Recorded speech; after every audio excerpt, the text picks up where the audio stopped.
Picture a quiet farm under the cover of a moonless night. The only sounds are the rustle of leaves and the occasional, gentle stirring of sleeping animals. Then a sudden, sharp cry pierces the silence, a sound of pure animal terror. By morning, the scene is one of gruesome confusion. A farmer finds his livestock, not mauled by a known predator, but entirely drained of blood, with 3 mysterious puncture marks on each neck. No tracks, no clear explanation, just a chilling, unanswered question hanging in the air. Now amplify that single, frightening event. Multiply it by hundreds across multiple countries, and let a wave of panic wash over entire communities. This wasn't a scene from a horror movie. This was the reality for many people starting in the mid-1990s, when reports of a new, terrifying creature began to emerge from the countryside of Puerto Rico. The media quickly gave it a name that would soon echo around the world: the chupacabras, the goat sucker. And almost overnight, a modern legend was born, fueled by fear, sensational news reports, and a deep human need to explain the terrifying and the unknown. You've probably heard the name whispered in spooky stories or seen a blurry image online. Maybe you remember the chilling tales from the late 90s, when every news broadcast seemed to feature another panicked eyewitness describing a creature straight out of a nightmare. It was often said to be a reptilian beast with spines running down its back, glowing red eyes, and a horrifying propensity for attacking farm animals and leaving them utterly bloodless. The mystery of the chupacabras' attacks captivated a generation, blurring the lines between folklore and potential reality. It became more than just a monster story. It was a cultural phenomenon that tapped into our most primal fears. But what really happened during those chaotic years? Was there a genuine, unknown predator stalking the farms of Latin America and the southern United States? Or was something else entirely at work, something just as fascinating hidden within the mass hysteria? That's the journey we're embarking on today, a deep and thrilling exploration into one of the most compelling historical mysteries of our recent past. We're going to travel back to the epicenter of the panic, sift through the eyewitness accounts, the grainy videos, and the wild theories, and piece together the incredible story of how a legend is made. We'll examine the scientific explanations that have been proposed, from misunderstood animals to bizarre genetic experiments, and we'll confront the powerful role that fear and storytelling play in shaping our perception of the world. This is a tale about the monsters we imagine and the truths we discover when we dare to look closer. So get comfortable and let's pull back the curtain on the enduring, bizarre, and utterly captivating enigma of the chupacabras. It all began not with a monstrous roar, but with an unsettling discovery in a small town called Mocha, nestled in the western mountains of Puerto Rico. In March of 1995, a farmer walked out to his pasture to find 8 of his sheep dead under deeply strange circumstances. They showed no signs of a struggle, no evidence of a mauling by a wild dog or a feral cat. Instead, each animal lay as if it had simply dropped, completely drained of blood, with 3 small, triangular puncture wounds precisely arranged on their necks. The initial local speculation pointed toward a satanic cult, a human explanation for a crime that felt inhuman. But the pattern was about to repeat, and soon the focus would shift from the realm of human ritual to something far more unsettling. The phenomenon truly found its voice and its iconic face a few months later in the neighboring town of Canavanas. This is where we meet Madeline Tolentino, a resident whose detailed account would forever cement the creature's image in the public imagination. She reported seeing a being unlike anything in any field guide. It stood about 4 to 5 feet tall, hopping on powerful, kangaroo-like hind legs. Its skin was a grayish leather, and a line of sharp, quill-like spines ran from the crown of its head down the curve of its back. She described its eyes as large, oval, and hypnotically black, radiating what she felt was an unsettling intelligence. Her testimony was not a fleeting glimpse in the dark. It was a vivid, terrifying observation that provided a specific anatomy for the terror. This description, the spines, the black eyes, the bipedal stance, was instantly seized upon. It was a tangible description for an intangible fear, and it gave the emerging legend a definitive shape. This was the spark, but it was the media that poured gasoline on the fire. Local newspapers and television stations, recognizing a story that captivated and horrified their audience, needed a name. They landed on chupacabras, a term that literally translates to goat sucker. It was simple, memorable, and perfectly encapsulated the creature's alleged modus operandi. The name itself was a powerful piece of branding, evoking ancient folkloric beasts from other cultures that were said to drain the life from livestock. Almost overnight, the term was on everyone's lips. What had been a series of bizarre, isolated incidents in rural towns was suddenly a cohesive narrative, a named monster on the prowl. The press coverage created a feedback loop. The more they reported on the chupacabras, the more people came forward with their own sightings and their own stories of mutilated chickens, pet rabbits, and goats.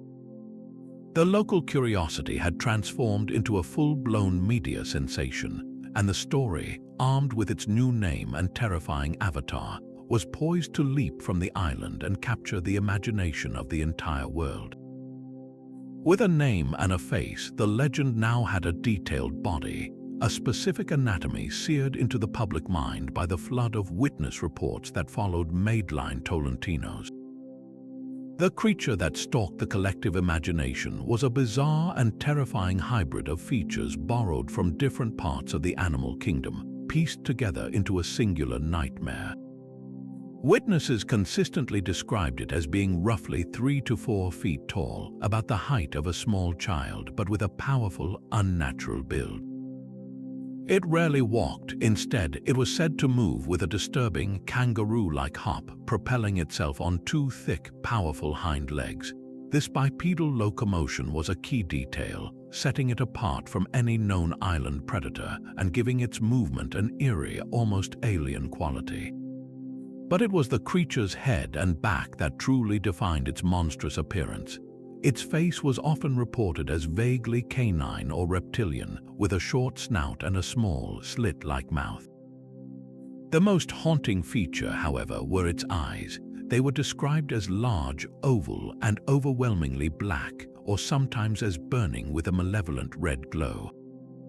These eyes weren't just for seeing. Many witnesses felt they had a hypnotic power, a piercing gaze that could paralyze prey with fear, explaining why the attacked animals never seemed to struggle or cry out.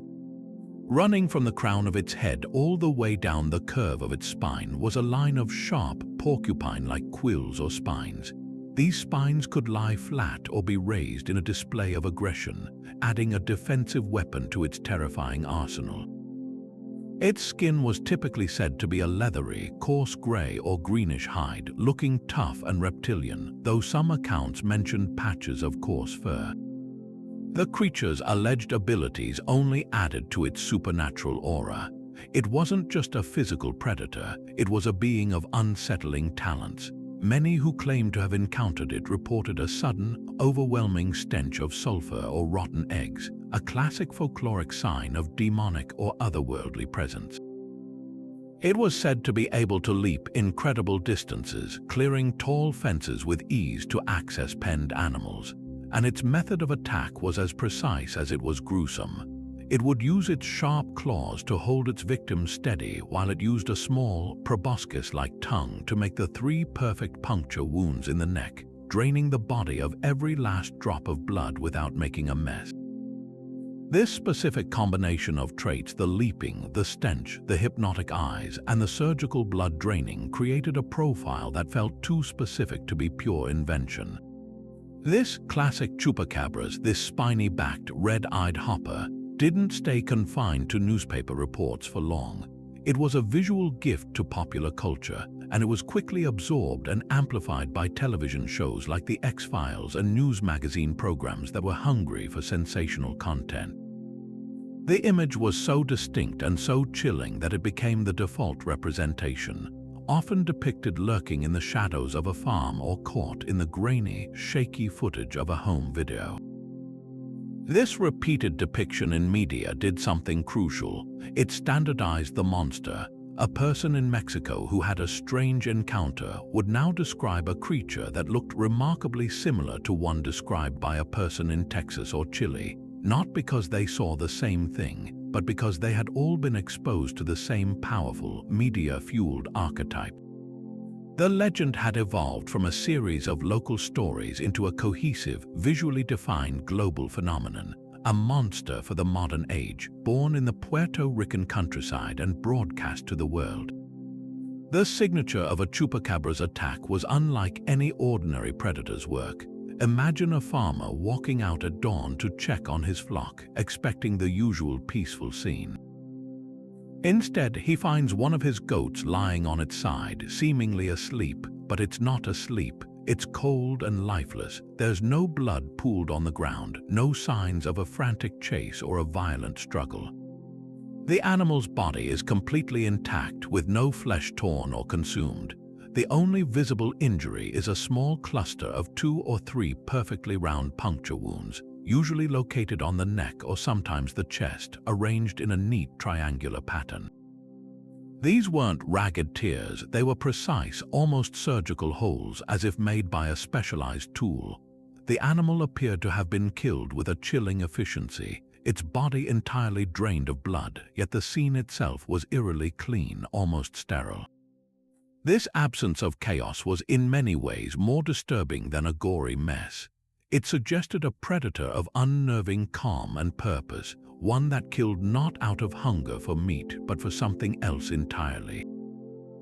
To truly grasp how bizarre this pattern was, you need to compare it to a typical predator attack. When a coyote, a feral dog, or even a large cat goes after livestock, the scene is one of unmistakable violence. The ground is torn up from a struggle, there are drag marks, and the carcass is messy. These predators are hunters and eaters. They go for the soft underbelly, the throat, consuming the organs and the muscle. They leave behind scattered fur or feathers, broken bones, and partially eaten remains. The evidence of a frantic, physical fight is written all over the crime scene. A chupacabras attack, by stark contrast, showed none of that. The animals were found in place, often still within a locked pen or coop, with no tracks leading to or from the body. It was as if the killer had descended from the air or simply vanished into thin air. This lack of physical evidence on the ground fueled theories of a creature that could fly or leap great distances, but it also pointed to a method of killing that bypassed the need for a physical struggle altogether. This led to the most haunting question of all: how was the blood actually removed? The prevailing theory, born directly from witness descriptions and the nature of the wounds, was that the creature possessed some form of specialized organ, often described as a proboscis or a hollow, needle-like tongue. The idea was that it would use its claws to hold the animal steady. Sometimes witnesses reported claw marks on the body, but no defensive wounds from the victim, and then insert this biological straw into the jugular vein. The 3 puncture marks were thought to be the imprint of its teeth or the points where this apparatus anchored itself. This method would explain the surgical precision and the complete exsanguination. Other accounts suggested the creature made small, incredibly clean incisions, almost as if done with a scalpel, and then lapped up the blood. Whatever the specific mechanics, the result was the same: a bloodless carcass. This specific detail, the targeted consumption of blood alone, is what separated the chupacabras from any natural predator and sent it spiraling deep into the realm of the supernatural. It wasn't just killing, it was harvesting, a behavior that felt alien and deeply unsettling, tapping into ancient fears of vampires and other life-draining entities. The clean crime scene wasn't just strange, it was a deliberate, terrifying signature, leaving behind a puzzle that was far more frightening than any ordinary act of nature. But the island of Puerto Rico could not contain a story this powerful for long. The chupacabras, now a fully formed media monster, began to spread, carried on a wave of panic that seemed to leap from one community to the next, completely ignoring national borders. It was as if a cultural switch had been flipped. Just months after the initial reports in Canavanas, eerily similar stories began surfacing in Mexico. Farmers in the rural state of Sinaloa reported finding their sheep and goats lifeless, bearing the now familiar triple puncture wounds and completely drained of blood. Then it appeared in Ciudad Juarez, then in Mexico City's own outskirts. The descriptions of the creature were nearly identical to the Puerto Rican original: the spines, the red eyes, the leaping gait. The phenomenon was no longer an isolated curiosity. It was becoming a continental crisis. From Mexico, the wave of fear cascaded southward with astonishing speed. In Chile, newspapers were filled with headlines about the chupacabras attacking animals from the arid north to the central valleys. One highly publicized case involved 30 dead sheep on a single farm, each exhibiting the classic signs of the attacks. In Nicaragua, the panic became so intense that the government felt compelled to act, with army patrols being dispatched to rural areas to hunt for the creature after a series of attacks on cattle and poultry. In Brazil, it was called chupacabra, and in Argentina, reports flooded in. The map of the Americas was being slowly colored in by a spreading stain of fear, with each new cluster of attacks reinforcing the belief that a single, unidentified predator was on a relentless, inexplicable migration. This rapid, cross-border transmission was fueled by a perfect storm of late 20th century media. Sensationalist television news magazines, particularly those in the Spanish-speaking world, devoured the story. They would broadcast the grainy footage and the terrified eyewitness accounts from Puerto Rico, and then, almost inevitably, local viewers in other countries would come forward with their own sightings. It was a powerful feedback loop. The media reported the legend, which then inspired people to interpret their own unexplained animal deaths through that new, terrifying lens. Word of mouth, supercharged by these broadcasts, turned local folklore into a global panic. And then there was the new, wild card of the 1990s, the internet. While still in its dial-up infancy, the early web provided a fertile ground for the legend to mutate and spread. Email chains, primitive forums, and fledgling websites became hubs for sharing evidence, blurry photos, wild theories, and first-hand accounts that often grew more dramatic with each retelling. The chupacabras was arguably one of the first major viral legends of the digital age, its story traveling at the speed of a modem connection. The United States was not immune. By late 1995 and into '96, the panic had firmly taken root in Florida, particularly in the heavily Hispanic communities of Miami. The cultural and linguistic ties to Puerto Rico and the rest of Latin America meant the story arrived pre-packaged and fully believed. Reports of mutilated chickens, pet cats, and even an ostrich were attributed to the chupacabras. Law enforcement and wildlife officials were inundated with calls, often finding themselves trying to apply rational explanations to situations charged with supernatural fear. The creature had successfully crossed a geopolitical and cultural threshold, proving that its power lay not in its physical reality, but in its potent symbolism. A local legend from a Caribbean island had, in the span of less than 2 years, transformed into a hemispheric panic, uniting disparate communities under a single, terrifying banner. This was no longer just about dead livestock. It was a widespread social phenomenon, a collective nightmare playing out on an international stage, demonstrating just how quickly a story can evolve when it taps into a deep, shared anxiety. Behind every blurry photograph and sensational headline was a real person, living through a moment of profound and terrifying confusion. To understand the staying power of the chupacabras, we must listen to the voices of those who insist they looked it directly in its unsettling eyes.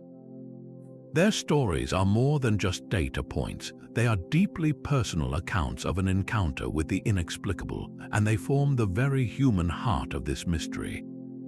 One of the most widely reported encounters comes from a woman named Ana Luisa Cid in Mexico City.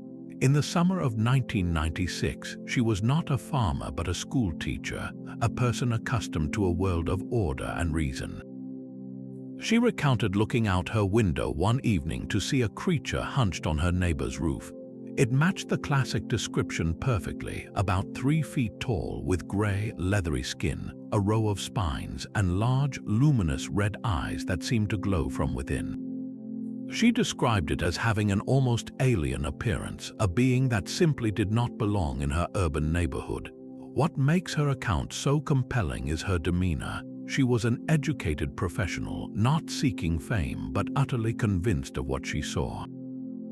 Her testimony, repeated in numerous interviews, carried a weight of sincerity that cut through the more outlandish tales. Then there are the accounts from those whose livelihoods were directly threatened. In a small village in Nicaragua, a farmer named Jorge Talavera awoke to the sounds of his pigs squealing in terror.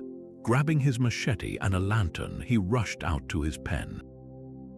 He later told reporters that he saw a dark, bipedal figure hunched over one of his animals. As he charged forward, shouting, the creature turned. He didn't get a perfect look at its face, but he vividly recalled the line of sharp spines silhouetted against the dim light before it leaped over a 6-foot fence with impossible ease and vanished into the darkness. Left behind was his pig, dead and cold, with the now familiar trio of puncture marks on its throat. For Jorge, this wasn't a campfire story. It was a direct attack on his property and his family's income, an event that left him feeling both violated and powerless against an unknown adversary. Even figures of authority were not immune. In a rural part of Texas, a sheriff's deputy on a late-night patrol reported seeing an animal he couldn't identify crossing a deserted road.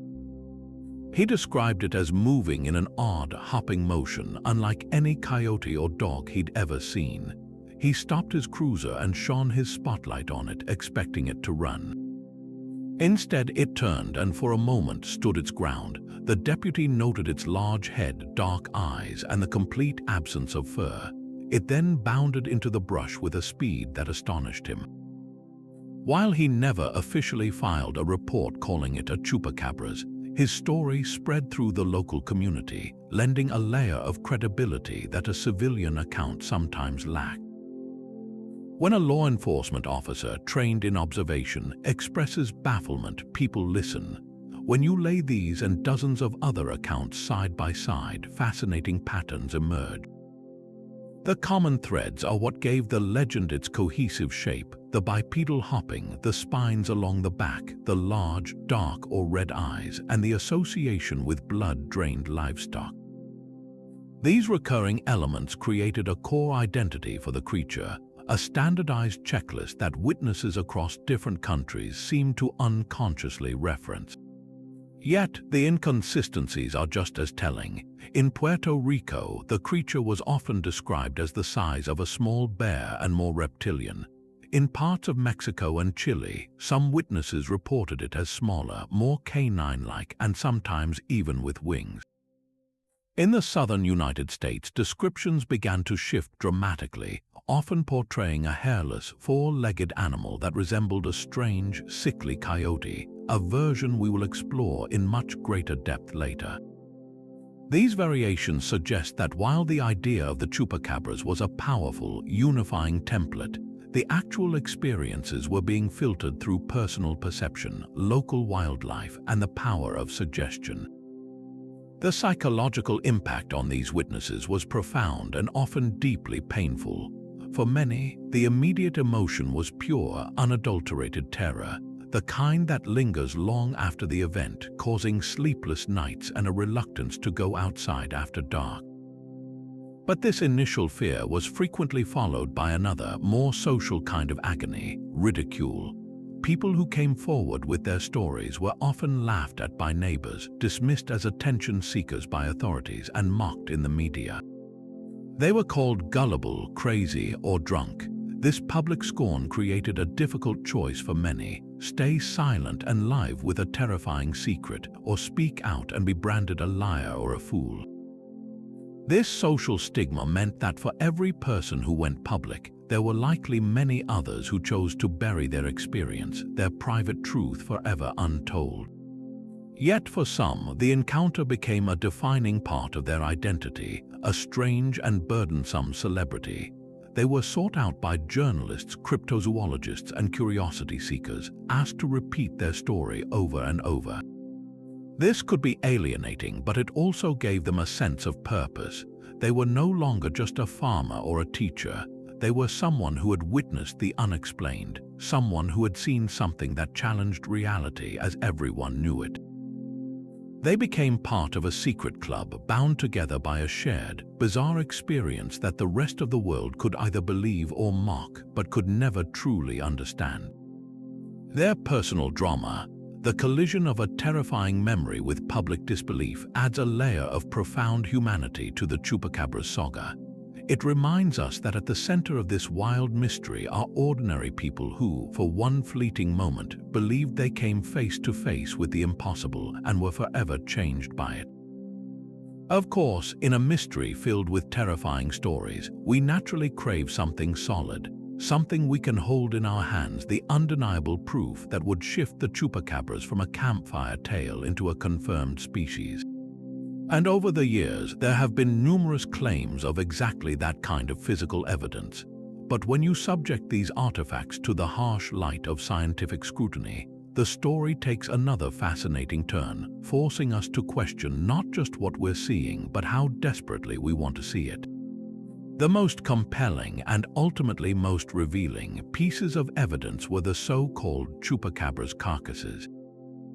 Throughout the late 1990s and early 2000s, particularly in the southern United States, a series of bizarre, hairless animal bodies were discovered and immediately hailed as the final proof. The most famous case came from Curo, Texas, in 2007, when a woman named Phyllis Canyon found the corpse of a strange creature on her property. It was hairless, with bluish-gray, leathery skin, large fangs, and an oddly shaped head that didn't quite look like any local animal.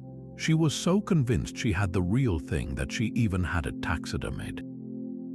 Similar corpses turned up in Texas and as far away as Russia, all sharing that same unsettling, almost alien appearance, hairless, gaunt, and utterly unrecognizable to the people who found them.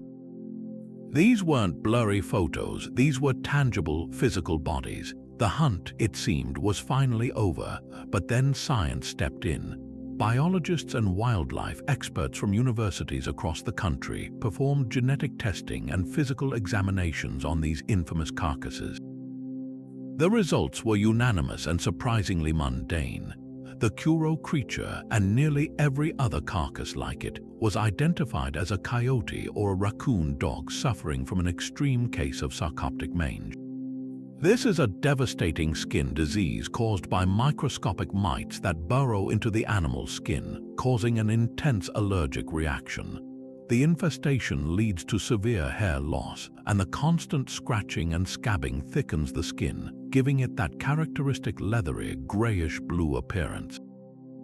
The animal becomes emaciated and weakened, which can change the shape of its face, making its eyes seem to sink and its teeth look disproportionately large. These were not monsters, they were tragically sick, familiar animals, their true forms horrifically distorted by a common, if brutal, parasite. This scientific explanation, however, did little to quell the belief for many. The creature in front of them was so visually shocking that it overrode the DNA evidence, proving that seeing isn't always believing, sometimes believing is seeing. Beyond the bodies, the case for the Chupacabras has long relied on a gallery of blurry photographs and shaky, grainy home videos. In the pre-smartphone era, these low-resolution glimpses were tantalizing. A dark shape moving through a field, a pair of glowing eyes caught in a camera flash, a bizarre silhouette perched on a roof. Each frame was analyzed and debated with an almost religious fervor. Yet, when you examine these images critically, their limitations become glaringly obvious. The poor quality and distance make definitive identification impossible. That strange, bipedal figure hopping in the dusk could easily be a person in a dark jacket or a kangaroo in an area where they are kept in private collections. The hairless creature caught on a trail camera is far more likely a mangy fox or coyote, its familiar profile made alien by its condition. The infamous leaping chupacabras video from Nicaragua, for instance, is so shaky and distant that the subject could be almost anything. This inherent ambiguity is precisely what gives these images their power. They act as a Rorschach test, allowing viewers to project their own fears and expectations onto an indistinct canvas. They are not evidence of a specific creature, but rather evidence of our powerful desire to find patterns and meaning, even in the murkiest of visuals. Then there is the evidence that is conspicuously, tellingly absent. For a creature alleged to have attacked thousands of animals, there is a stunning lack of any credible biological trace. Consider the crime scene. An animal is found with precise puncture wounds, supposedly made by the chupacabra's teeth or proboscis. In any real-world predator attack, you would expect to find saliva around the wound or blood from the predator if the victim fought back. Yet, not a single credible sample of chupacabra's saliva, blood, or tissue has ever been recovered from one of these sites and verified by a reputable lab. There are no authenticated scat samples, no tufts of its unique spiny hide caught on a fence wire. Furthermore, while there have been claims of strange, three-toed footprints, the plaster casts made of them are often inconclusive. Some resemble known animal tracks that have been distorted by mud or weathering, while others bear a striking resemblance to hoaxes with toes that look like they were made by a simple tool. The absence of this fundamental forensic evidence is perhaps the most damning argument against a physical, flesh and blood creature. A biological entity, no matter how strange, would leave a biological trail. The utter void where that trail should be speaks volumes, suggesting that the real creature we're tracking is not an animal, but an idea, a story that leaves no physical trace because it was never physically there to begin with. So with all these eyewitness accounts and mysterious carcasses, where does the scientific community stand on the chupacabras? The answer takes us away from the realm of monsters and into the fascinating world of human psychology and misunderstood biology.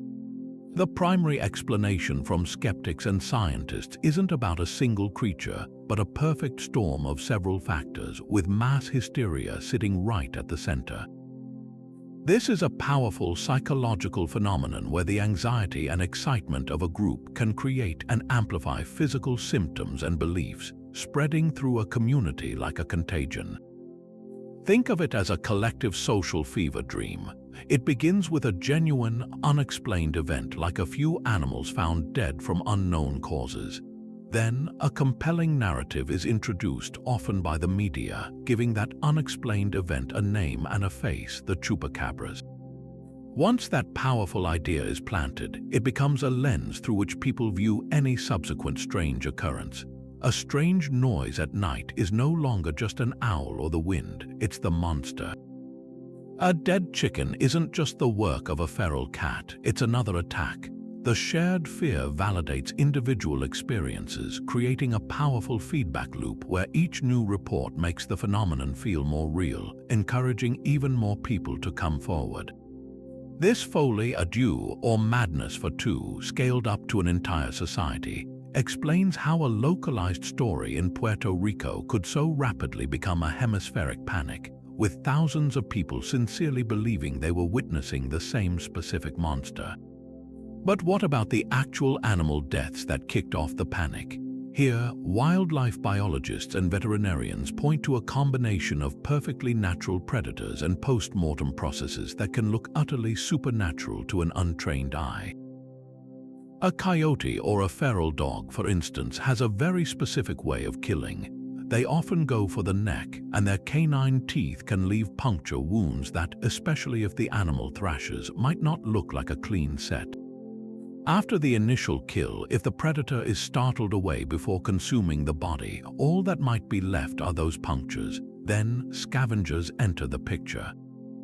Insects, particularly ants, are drawn to the moisture around wounds and body orifices. They can clean up spilled blood with astonishing efficiency, leaving the carcass looking unnaturally bloodless.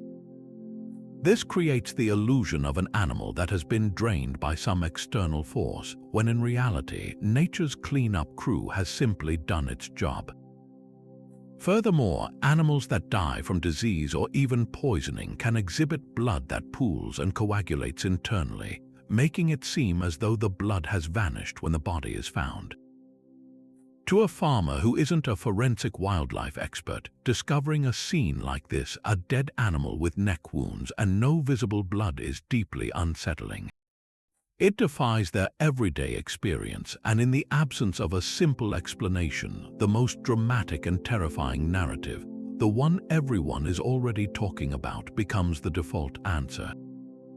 This brings us to the most tangible piece of the puzzle: the monsters in the flesh. The work of biologists like Dr. Barry O'Connor from the University of Michigan has been absolutely crucial in demystifying the infamous chupacabras corpses. The overwhelming majority of these bizarre, hairless creatures that have been DNA tested are, in fact, coyotes, dogs, or raccoons suffering from an extreme and debilitating case of sarcoptic mange. This disease is caused by a microscopic mite that burrows into the animal's skin, triggering a catastrophic allergic reaction. The infestation is agonizingly itchy, causing the animal to scratch itself raw, leading to complete hair loss. The skin, under this constant assault, becomes severely thickened, leathery, and crusted with scabs, taking on that characteristic bluish-gray or ashen color. As the disease progresses, the animal becomes profoundly weakened and emaciated. Its metabolism works overtime just to stay warm without a fur coat and to fight off the massive mite infection. This desperate physical state changes everything about its appearance. Its body becomes gaunt, making its head and fangs look disproportionately large and skeletal. Its energy is so sapped that it can no longer hunt its normal, agile prey like rabbits or rodents. It's pushed to the brink, forced to seek easier, slower targets. And what is easier than a helpless, penned-in goat or a chicken? So this sick, desperate, and tragically disfigured animal stumbles into a farm, kills a defenseless creature out of sheer necessity, and then disappears. A farmer then finds this monstrous-looking carcass on their land days or weeks later, and the connection seems obvious. They haven't found the legendary goat sucker. They've found a victim of a devastating natural disease, a creature whose tragic reality is, in its own way, far stranger than any fiction. Let's pull back the skin, so to speak, and look at the actual biology that creates what so many people have called a monster. The most conclusive scientific explanation for a huge number of chupacabra sightings, particularly those involving strange carcasses, revolves around a devastating but entirely natural disease, sarcoptic mange. This isn't a rare or exotic plague. It's caused by a microscopic mite called Sarcops scabii, the same family of mites that causes scabies in humans. But in animals like coyotes, foxes, and dogs, the effects are catastrophic. The life cycle of this tiny parasite is a horror story in itself. A female mite burrows into the outer layer of the animal's skin, tunneling and laying eggs as she goes. Those eggs hatch into larvae, which mature and mate on the skin's surface, starting the entire gruesome process over again. This isn't a mild irritation. It's a full-scale invasion happening right under the skin, and the animal's body launches an all-out war in response. The physical consequences are a cascade of misery that completely remakes the animal's appearance. The infestation triggers an intense allergic reaction, causing unbearable, relentless itching. The animal scratches and bites at its own skin constantly, tearing out its fur in clumps until it becomes completely hairless. The skin, now raw and defenseless, thickens into a leathery, crusty shield, often taking on a grayish or bluish tint due to the constant inflammation and scabbing. This thickened, hairless skin is what gives the monster its characteristic leathery, almost reptilian hide, but the transformation goes even deeper. Fighting off millions of mites is a massive drain on the animal's system. It becomes severely emaciated, its body consuming its own muscle and fat for energy. This is why these creatures look so gaunt and skeletal. Their bodies shrink, making their heads appear too large for their frames, and their teeth and claws look disproportionately long and menacing. A healthy, fluffy coyote is a familiar sight. A hairless, starving, scab-covered coyote is a walking nightmare, an entity so visually shocking that it's easy to understand why someone would think it's an entirely new species. This desperate physical state also explains the creature's bizarre behavior, which is another key piece of the misidentification puzzle. A healthy coyote is a stealthy, elusive predator. It's wary of humans, active primarily at dawn and dusk, and incredibly difficult to spot. But a coyote in the advanced stages of mange is a different story entirely. It is quite simply starving and desperate. It lacks the energy to hunt its normal, agile prey like rabbits. It's also constantly battling to regulate its body temperature without its insulating fur coat. This forces it to be active at odd hours, even in broad daylight, simply to search for enough food to survive.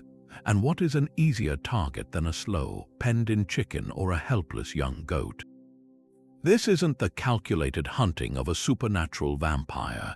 It's the desperate act of a dying animal taking the only meal available to it. So when a farmer sees a hairless, gaunt beast stumbling through his field in the middle of the day and later finds a dead animal, the connection seems terrifyingly obvious. He hasn't witnessed a mythical predator. He's witnessed a tragedy of nature where a common animal, ravaged by disease, is driven to extremes that make it look and act like a monster. Yet for all its modern, media-driven fame, the creature we call the chupacabras did not simply appear out of a vacuum in 1995. Its powerful resonance across Latin America was possible because it tapped into a deep and ancient well of folklore, giving a new name to fears that have haunted the human imagination for centuries. Long before the term chupacabras was ever printed in a newspaper, the island of Puerto Rico was already whispering about a different nocturnal terror. In the very same town of Mocha where the first modern attacks were reported, a series of bizarre animal deaths in the 1970s had already spawned a local legend, the Vampiro de Mocha, or the Vampire of Mocha. The details were strikingly familiar: farm animals found dead and drained of blood with unusual puncture wounds. At the time, the blame was placed on a supposed giant, bat-like creature, a more traditional vampiric entity. This earlier panic created a cultural blueprint, a pre-existing narrative of a blood-drinking predator that the community could readily access when strange events began to unfold 2 decades later. The chupacabras didn't need to invent a new fear. It simply stepped into a role that was already waiting in the wings, updating a local ghost story for the age of cable news. This folkloric tapestry extends far beyond a single Puerto Rican town, woven from threads of both indigenous and Spanish colonial traditions. Throughout Mesoamerica and South America, myths abound of shape-shifting creatures and malevolent spirits that prey upon the life force of the living. In Mayan mythology, for instance, there are tales of the Camazots, a fearsome bat god associated with night, death, and sacrifice, often depicted in ancient art as a monstrous figure with sharp teeth and a taste for blood. Further south, the Mapuche people of Chile and Argentina speak of the chonchon, a mythical being that is a severed head with enormous ears that it uses as wings to fly through the night, known for its piercing cry and its malevolent nature. From the European side of the cultural fusion came the classic vampire legends, solidified in popular culture by Bram Stoker's Dracula, but rooted in older Slavic tales of the undead, which Spanish colonizers and their descendants brought to the New World. These stories of revenants who rise from the grave to consume the blood of the living merged with native beliefs about supernatural predators, creating a rich cultural soil where the idea of a life-draining monster could easily take root. The chupacabras, with its reported bat-like features and its definitive thirst for blood, feels like a direct descendant of this cultural fusion, a modern incarnation of the Camazotz filtered through the lens of the European vampire. When you pull back even further, you realize that the Chupacabras is far from unique. It is a powerful entry in a much larger global catalogue of mysterious, predatory creatures that serve as physical embodiments of a community's anxieties. In the Pine Barrens of New Jersey, for over 2 centuries, people have reported sightings of the Jersey Devil, a winged, bipedal monstrosity said to terrorize livestock and haunt the wilderness. Across the Atlantic, the English have their black dog of folklore, a spectral hound whose appearance is often an omen of death. The Himalayan Yeti, the North American Sasquatch, the Slavic Baba Yaga, these are all figures that inhabit the shadowy borderlands between the known world and the untamed wild, representing the dangers that lurk just beyond the firelight. The Chupacabras fits perfectly into this archetype. It is not just an animal, it is a monster in the classical sense, a creature that exists to give a tangible form to the intangible fears of disease, loss, and the vulnerability of our livelihoods. By giving it a name and a shape, people gained a sense of agency. It's much easier to hunt, or at least to guard against, a specific monster than it is to fight an abstract, unseen threat like a new virus or an economic downturn that slowly saps a farmer's resources. This role as a modern manifestation of ancient fears is perhaps the most compelling aspect of the Chupacabra's legend. Throughout human history, the night has been a time of danger, a period when our senses are most limited and our vulnerabilities are most exposed. The fear of predators, both human and animal, is hardwired into our psyche. The Chupacabras is a direct expression of this primal fear, but updated for a contemporary context.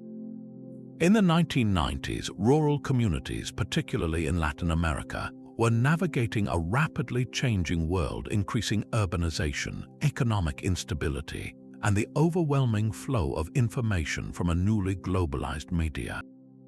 The creature became a perfect symbol for these anxieties.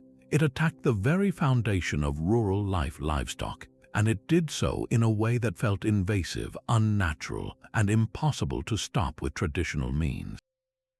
It wasn't a coyote you could shoot or a thief you could catch. It was a phantom, a technological monster that seemed to evade all understanding. In this way, the Chupacabras served as a scapegoat for a complex web of modern problems. It was easier to blame a mythical beast for your dying goats than to grapple with the intricate and often invisible forces of environmental change, emerging diseases, or global economic pressures that were the true underlying threats. The monster in the field was a simpler, more satisfying explanation for misfortune, a narrative that has comforted and terrified humanity since the first stories were ever told around a fire. If you wanted to create a modern monster from scratch, you couldn't ask for a better recipe than the one the media had in the mid-1990s. It was a perfect storm of emerging 24-hour news cycles, wildly popular sensationalist talk shows, and a brand new global communication tool called the Internet. The Chupacabras was the right monster at the right time, and the media machinery knew exactly how to sell it. In the Spanish-speaking world, 2 television programs became absolute ground zero for launching the creature into the stratosphere of public consciousness. The first was Cristina, a powerhouse talk show hosted by Cristina Saralgui that reached millions of homes across the Americas. This wasn't a niche program, it was a cultural touchstone. When Cristina dedicated an episode to the Chupacabras, it did something monumental. It legitimized the phenomenon. Suddenly, this wasn't just a story for the back pages of a local Puerto Rican newspaper. It was a topic of serious discussion on a respected mainstream platform. The show brought on eyewitnesses like Madeline Tolentino, who sat in the bright studio lights and recounted her terrifying encounter with a sincerity that resonated with viewers. The audience saw not wild-eyed fanatics, but their neighbors, people who looked and sounded like them, sharing an experience that was both frightening and believable.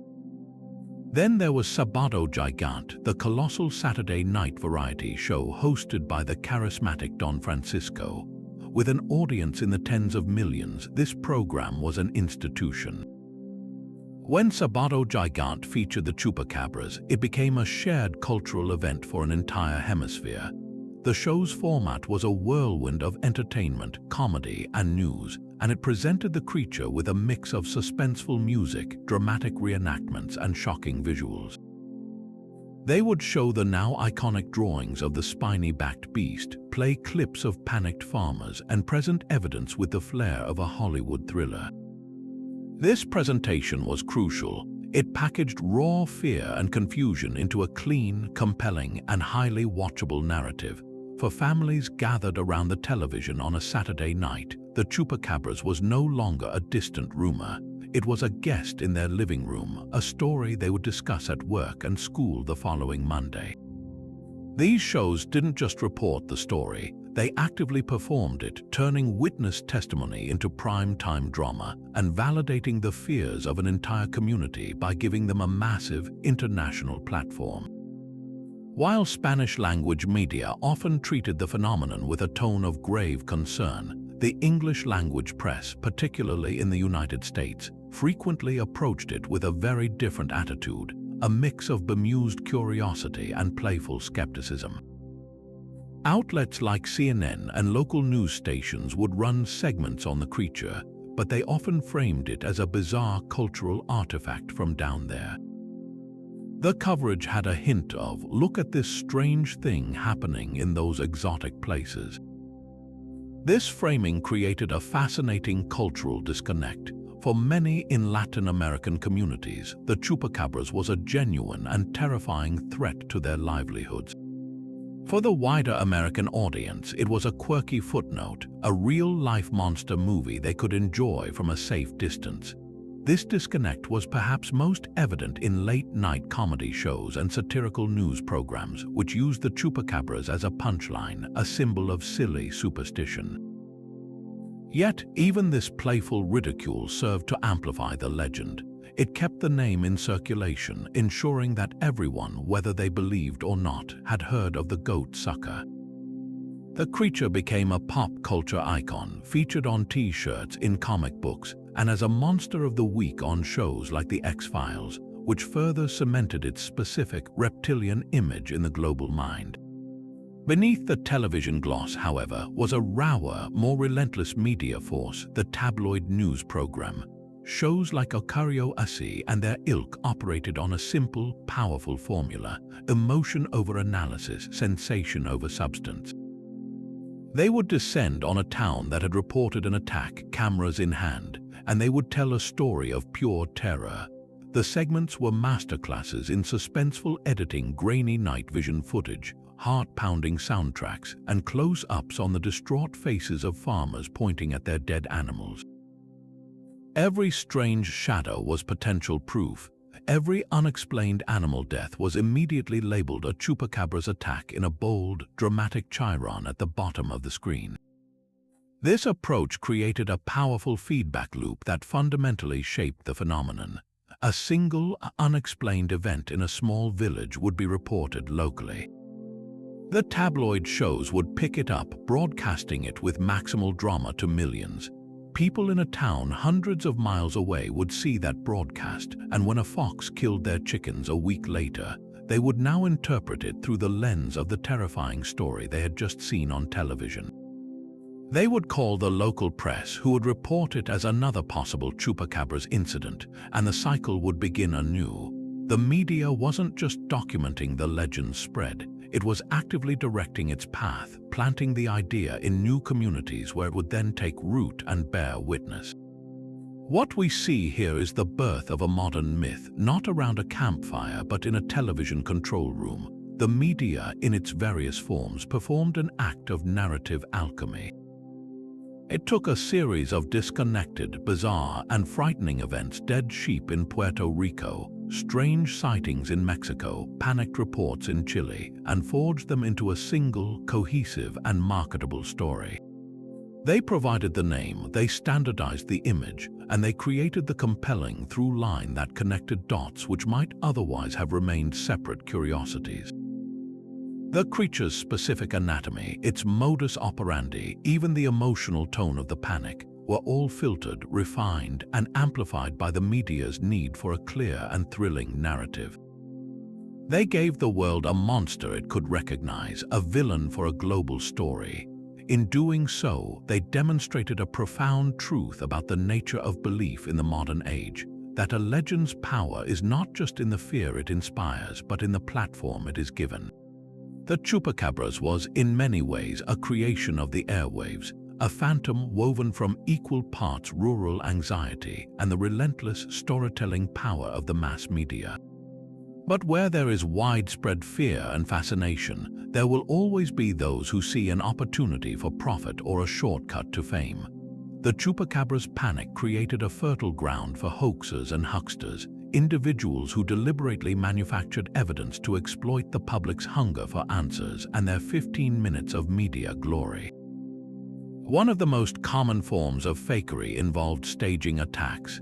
It was a grimly simple process. A person would take a already dead or recently killed chicken or goat, create a set of puncture wounds with an ice pick or a screwdriver, and carefully drain the animal's blood to mimic the legendary creature's signature style.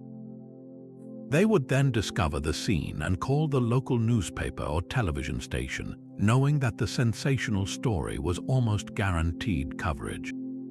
In one notorious case from a small Mexican village, a man was caught red-handed by his neighbors, who saw him using a syringe to draw blood from his own sheep late at night. When confronted, he admitted he had hoped the story would attract reporters and maybe even government aid for his struggling farm. These staged scenes were often crude, but in the heat of the moment, with a community already on edge, they were frequently accepted as genuine, adding another layer of proof to the growing legend and wasting the time and resources of officials who had to investigate each claim. Beyond staged crime scenes, the pursuit of a physical specimen became a kind of grail quest, and several individuals claimed to have captured the monster itself. Perhaps the most audacious hoax came from Russia in the late 1990s, a testament to the legend's truly global reach. A group of teenagers in a remote village claimed to have killed a strange, hairy creature with long fangs after it attacked a stray dog. They presented the bizarre carcass to the media, and for a few days, international news outlets buzzed with the story that the Chupacabras had somehow migrated to Eurasia.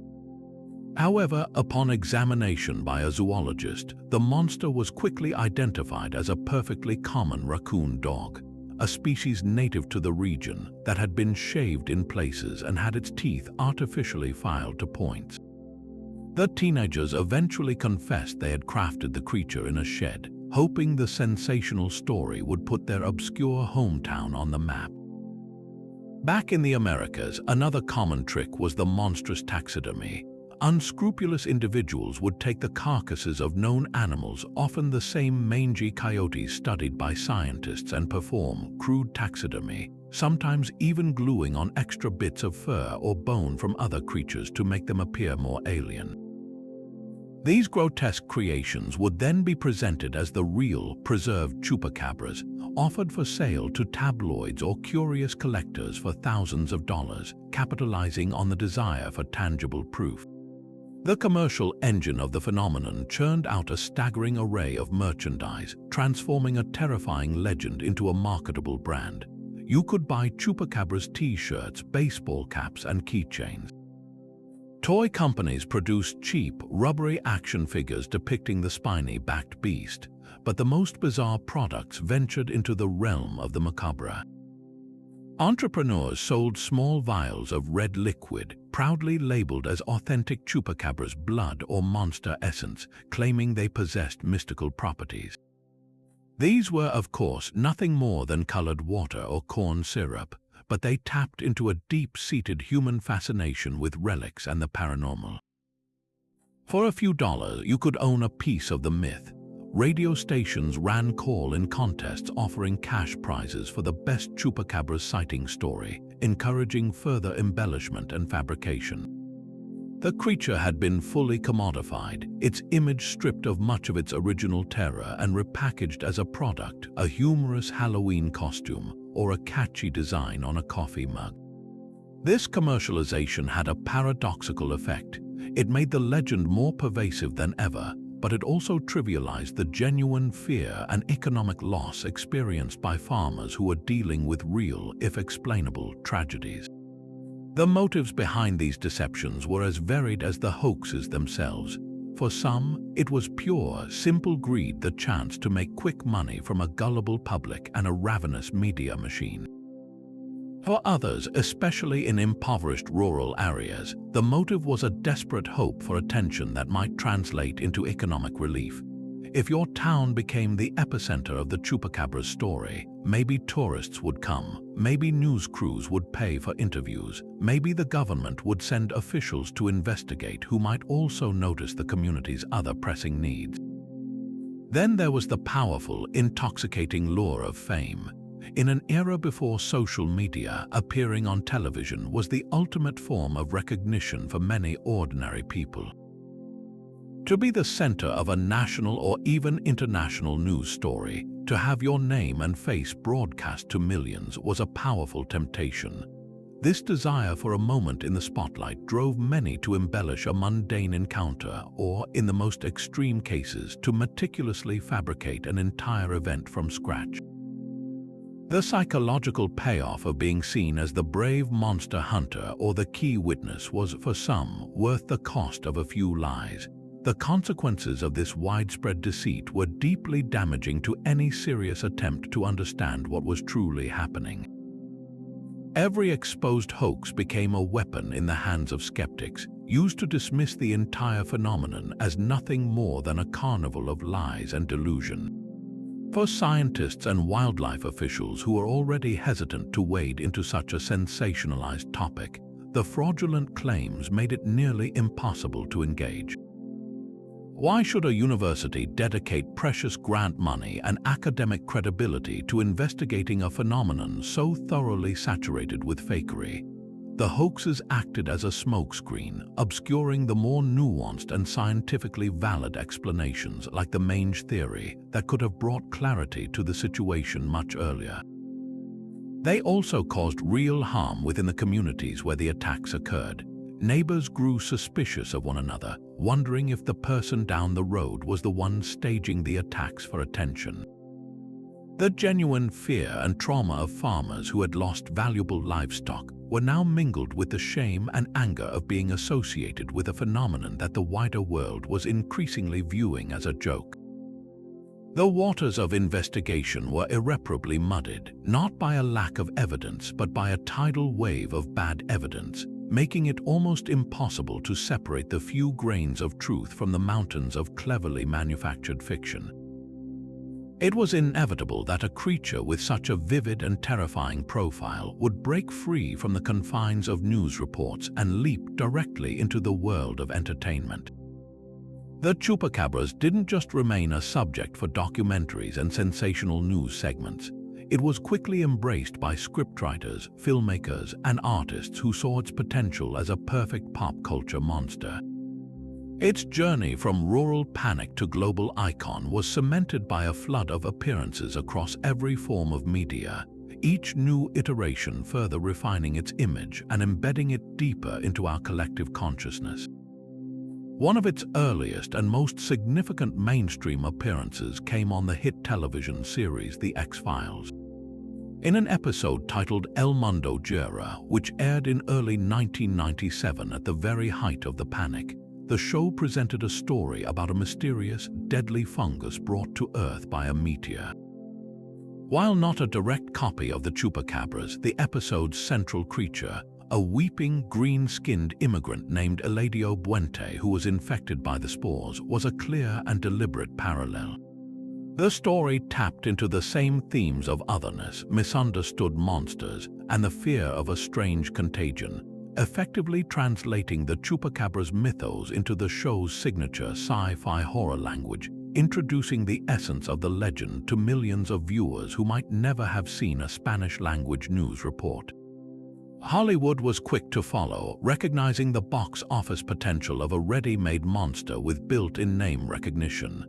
The creature featured prominently in the 1996 sci-fi horror film Species Roman 2, where a mutated alien-human hybrid displays chupacabras-like tendencies, draining the blood of its victims.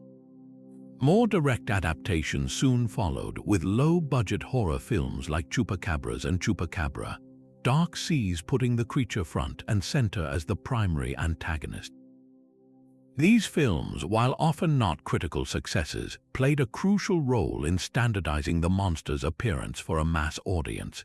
They took the core elements from the witness descriptions, the spines, the reptilian skin, the blood drinking, and amplified them with special effects, creating a definitive, cinematic version that was often more gruesome and dinosaur-like than the original accounts. This Hollywood-ized chupacabras became the default image for an entire generation, its movie poster menace overshadowing the more ambiguous creature of the original farmyard reports. The invasion didn't stop with live action.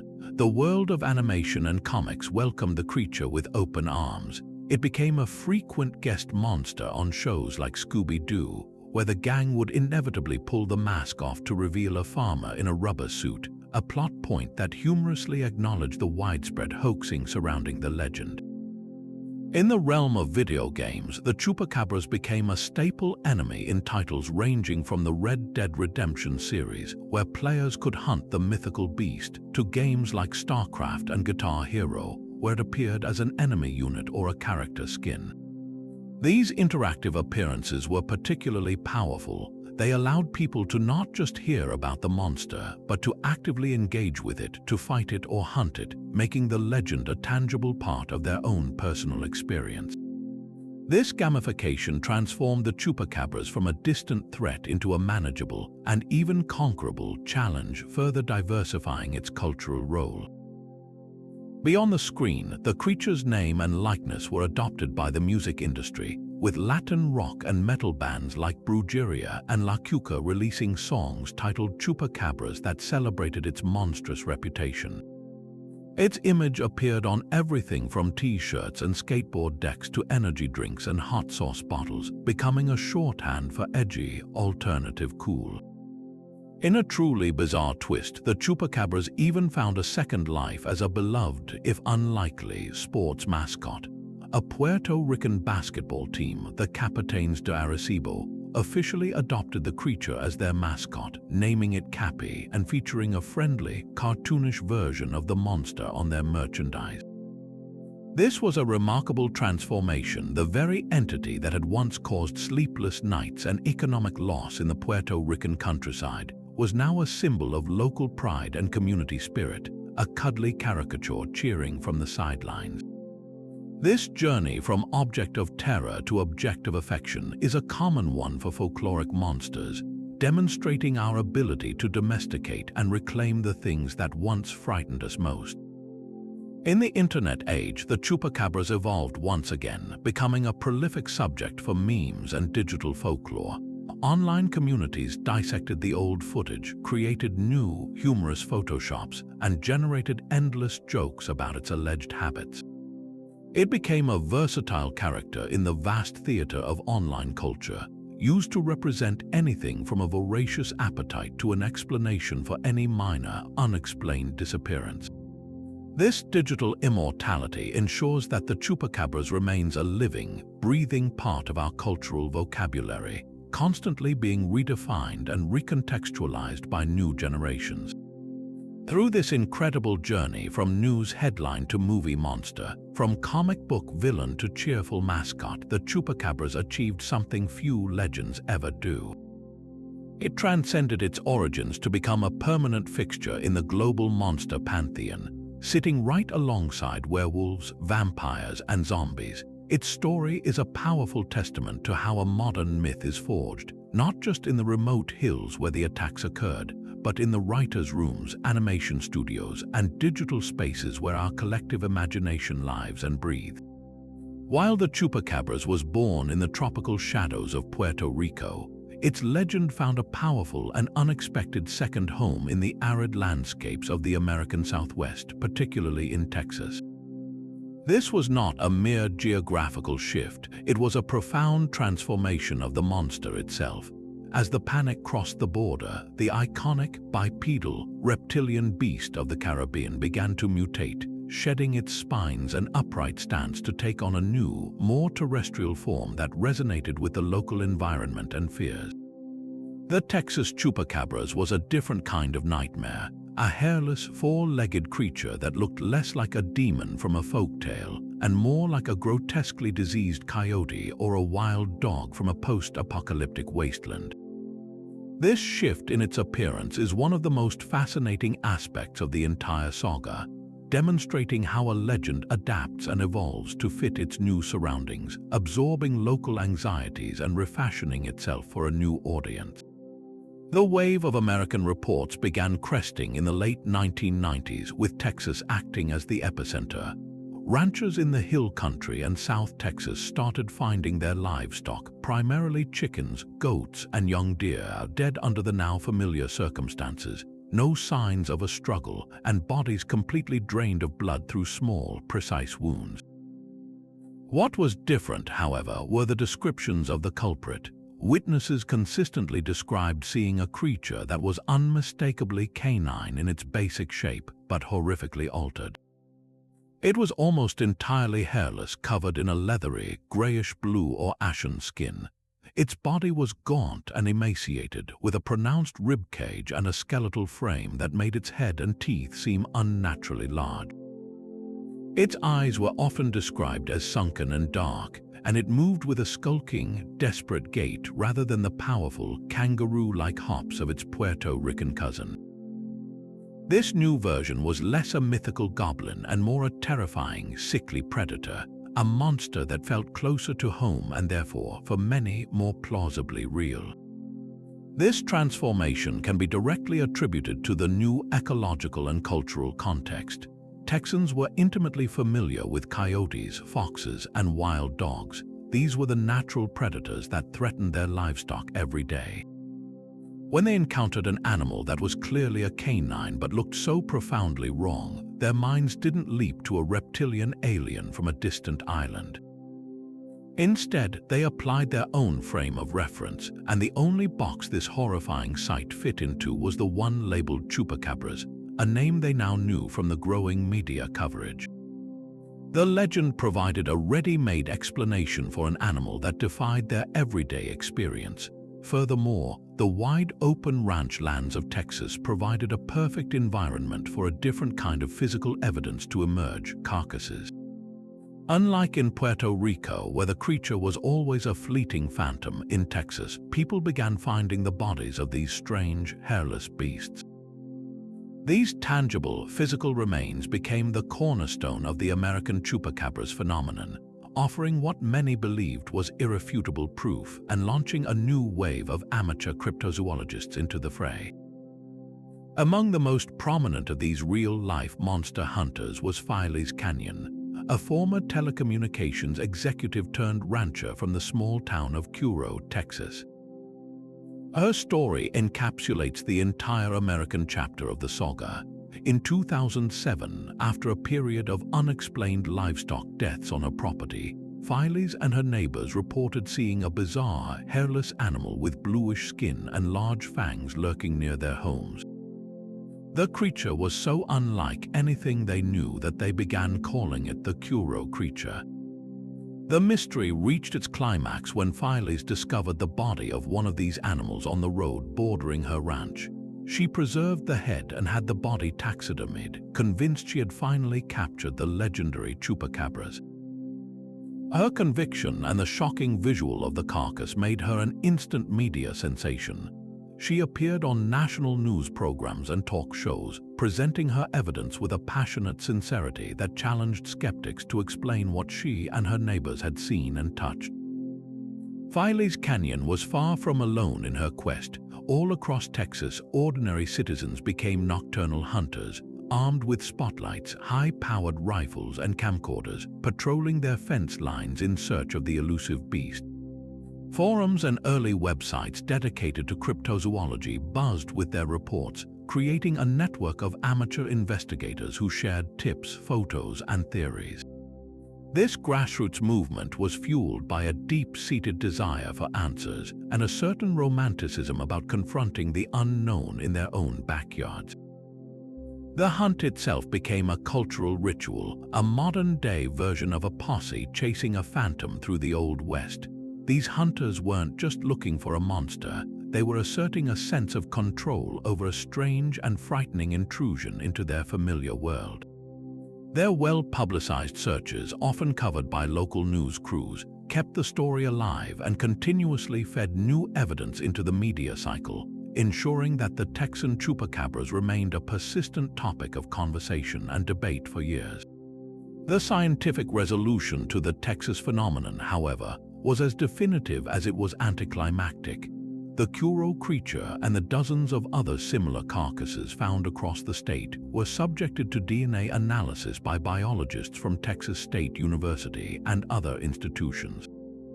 The results were unanimous. The monsters were coyotes, not a new species, not a hybrid, but common coyotes suffering from an extreme and debilitating case of sarcoptic mange. This disease, caused by parasitic mites, explained every single one of the creature's monstrous attributes. The mites burrow into the skin, causing an allergic reaction so severe that the animal scratches off all its fur. The resulting raw, scabbed skin thickens and takes on a leathery, bluish-gray hue. The animal becomes emaciated and weakened, its metabolism struggling to fight the infection and stay warm, which leads to the gaunt, skeletal appearance and the disproportionately large-looking head and teeth. This explanation, while scientifically sound, was often met with resistance from those who had seen the creatures firsthand. The emotional impact of encountering something so visually shocking was powerful enough to override genetic data for many believers. The deep-seated resonance of the chupacabras in the American Southwest can also be understood as a fusion with pre-existing local legends and fears. The region has a long history of folklore surrounding mysterious predators and phantom critters, from tales of ghost wolves to stories of unknown beasts haunting the Rio Grande Valley. The chupacabras seamlessly slid into this existing narrative ecosystem. It also tapped into more contemporary anxieties. For ranchers in South Texas, the creature became a symbolic vessel for a host of other, more complex threats. The constant pressure from growing coyote populations, the economic strain of modern ranching, and the pervasive fear of diseases that could wipe out a herd.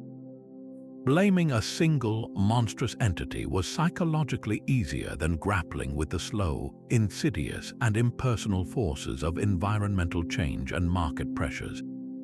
The chupacabras became a named villain in a battle where the real enemies were often invisible and systemic. Ultimately, the American incursion of the chupacabras represents a fascinating case study in how a legend cross-pollinates and adapts. The creature did not arrive fully formed, it was translated. It was filtered through a different cultural lens, one shaped by a rugged, independent spirit, a deep connection to the land, and a first-hand knowledge of canine predators. The Puerto Rican original was a supernatural mystery, a creature of the night with hypnotic powers and an alien biology. The Texan version was a biological horror, a twisted version of a familiar foe. A monster born not from another world, but from disease and desperation right here on Earth. This evolution proves that a legend's most powerful asset is its flexibility. It is not a static story, but a living narrative that changes and grows, reflecting back the specific fears, environment, and psychology of the people who tell it. In the scrublands of Texas, the chupacabras found a new voice, a new form, and a new chapter in its enduring, ever-changing story.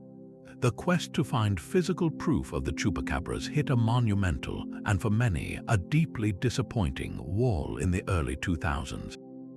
It was a wall built not of stone, but of double helices and genetic code. As the bizarre, hairless carcasses piled up, particularly across Texas and the southern United States, a handful of curious biologists decided to apply the ultimate tool of modern identification, DNA testing. This wasn't about chasing shadows anymore. It was about analyzing tissue samples in sterile university laboratories, and the results would fundamentally reshape the entire mystery.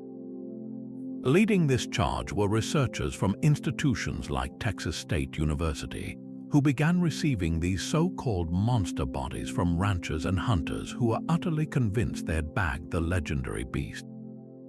The scientific process was methodical and unambiguous. They would extract DNA from a small piece of muscle or skin, sequence it, and then compare that genetic fingerprint to vast, established databases containing the profiles of every known North American mammal. This wasn't a matter of opinion or interpretation. It was a direct one-to-one comparison that left no room for ambiguity. The genetic evidence spoke with a single, clear voice, and it said coyote. Or sometimes dog. Or in cases as far away as Russia, raccoon dog. There was no unknown genetic sequence, no mysterious marker for a new species. Every single specimen that underwent rigorous testing was genetically identified as a common, known animal. But the science didn't stop at mere identification. The researchers went a crucial step further, seeking to explain why these familiar animals looked so utterly alien. The DNA told part of the story, but the physical condition of the carcasses told the rest. The answer almost universally pointed to a severe and devastating case of sarcoptic mange. This diagnosis was confirmed through skin scrapings and microscopic analysis, which revealed the culprit, the sarcopt scabii mite, a parasite barely visible to the naked eye, yet capable of orchestrating a total bodily transformation. The genetic testing revealed something else fascinating.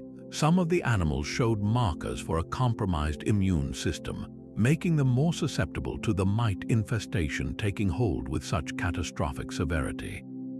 This created a perfect storm of symptoms. The unbearable itching led to total hair loss. The chronic inflammation caused the skin to thicken and turn leathery and gray, and the constant battle against the mites and the loss of body heat led to severe emaciation. The creature's monstrous appearance, the gaunt frame, the oversized-looking head and teeth, the leathery hide was a direct textbook result of a well-understood disease. The evidence was now overwhelming and came from multiple, independent sources. It was a closed case from a biological standpoint. The physical bodies people had been pointing to as definitive proof were not a new cryptid. They were tragic case studies in the power of a common parasite to completely remake a familiar animal into a walking nightmare. The impact of this genetic verdict sent shockwaves through the cryptozoology community, creating a deep and enduring schism. For a segment of believers, this was the hard, factual evidence they had been waiting for, and they accepted the conclusions with a sense of closure. They could now understand that they hadn't encountered a supernatural entity, but a tragically diseased one. For a much more dedicated and vocal group, however, the DNA results were not an answer but a dismissal. They argued that the scientists were only testing the easy cases, the clearly canine carcasses from Texas, and that this did nothing to explain the original, bipedal, reptilian creature witnessed in Puerto Rico and Latin America in the mid-90s. They posited that there might be two different phenomena: the original, truly unknown chupacabras and the more recent wave of mangy coyotes that were simply being misidentified. This line of reasoning allowed the core of the legend to remain intact, insulated from scientific debunking by moving the goalposts of what constituted real evidence. The debate often grew heated, pitting emotional, first-hand testimony against cold, hard genetic data, a conflict that highlighted the very different ways people determine what is true.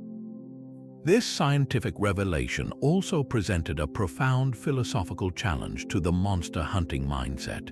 For centuries, cryptozoology has operated on the premise that legendary creatures are biological entities waiting to be discovered, that if you just look hard enough, you will find the physical proof. The Chupacabra's DNA results delivered a different, more complex message. Sometimes the monster is the explanation, not the mystery.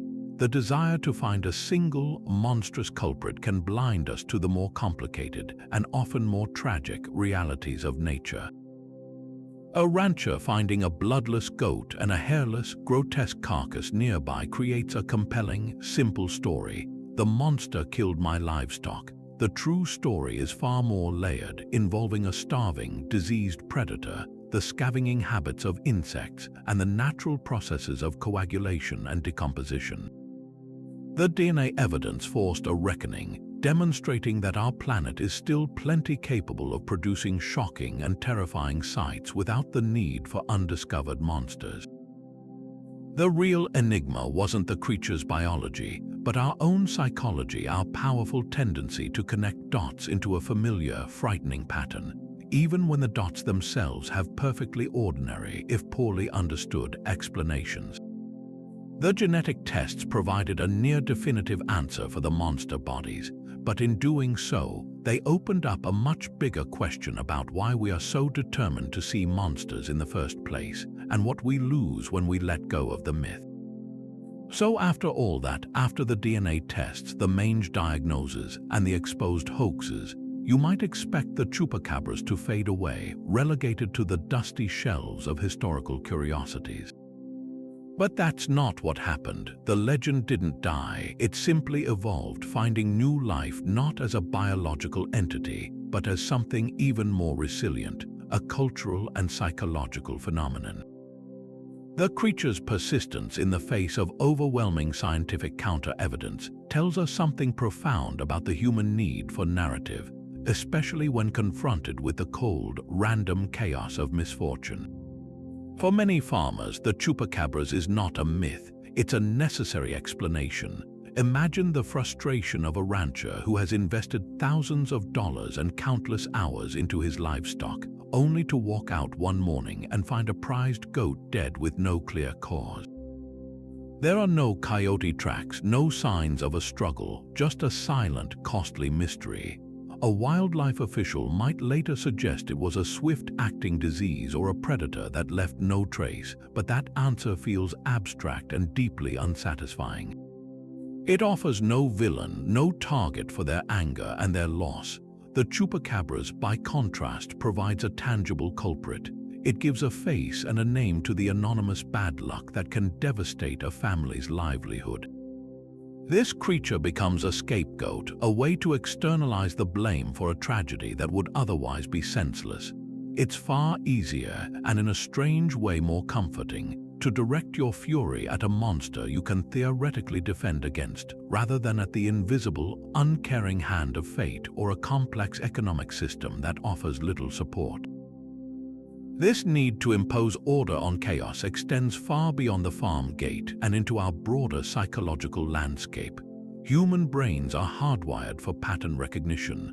We are storytellers by nature, constantly weaving narratives to make sense of the disconnected events of our lives.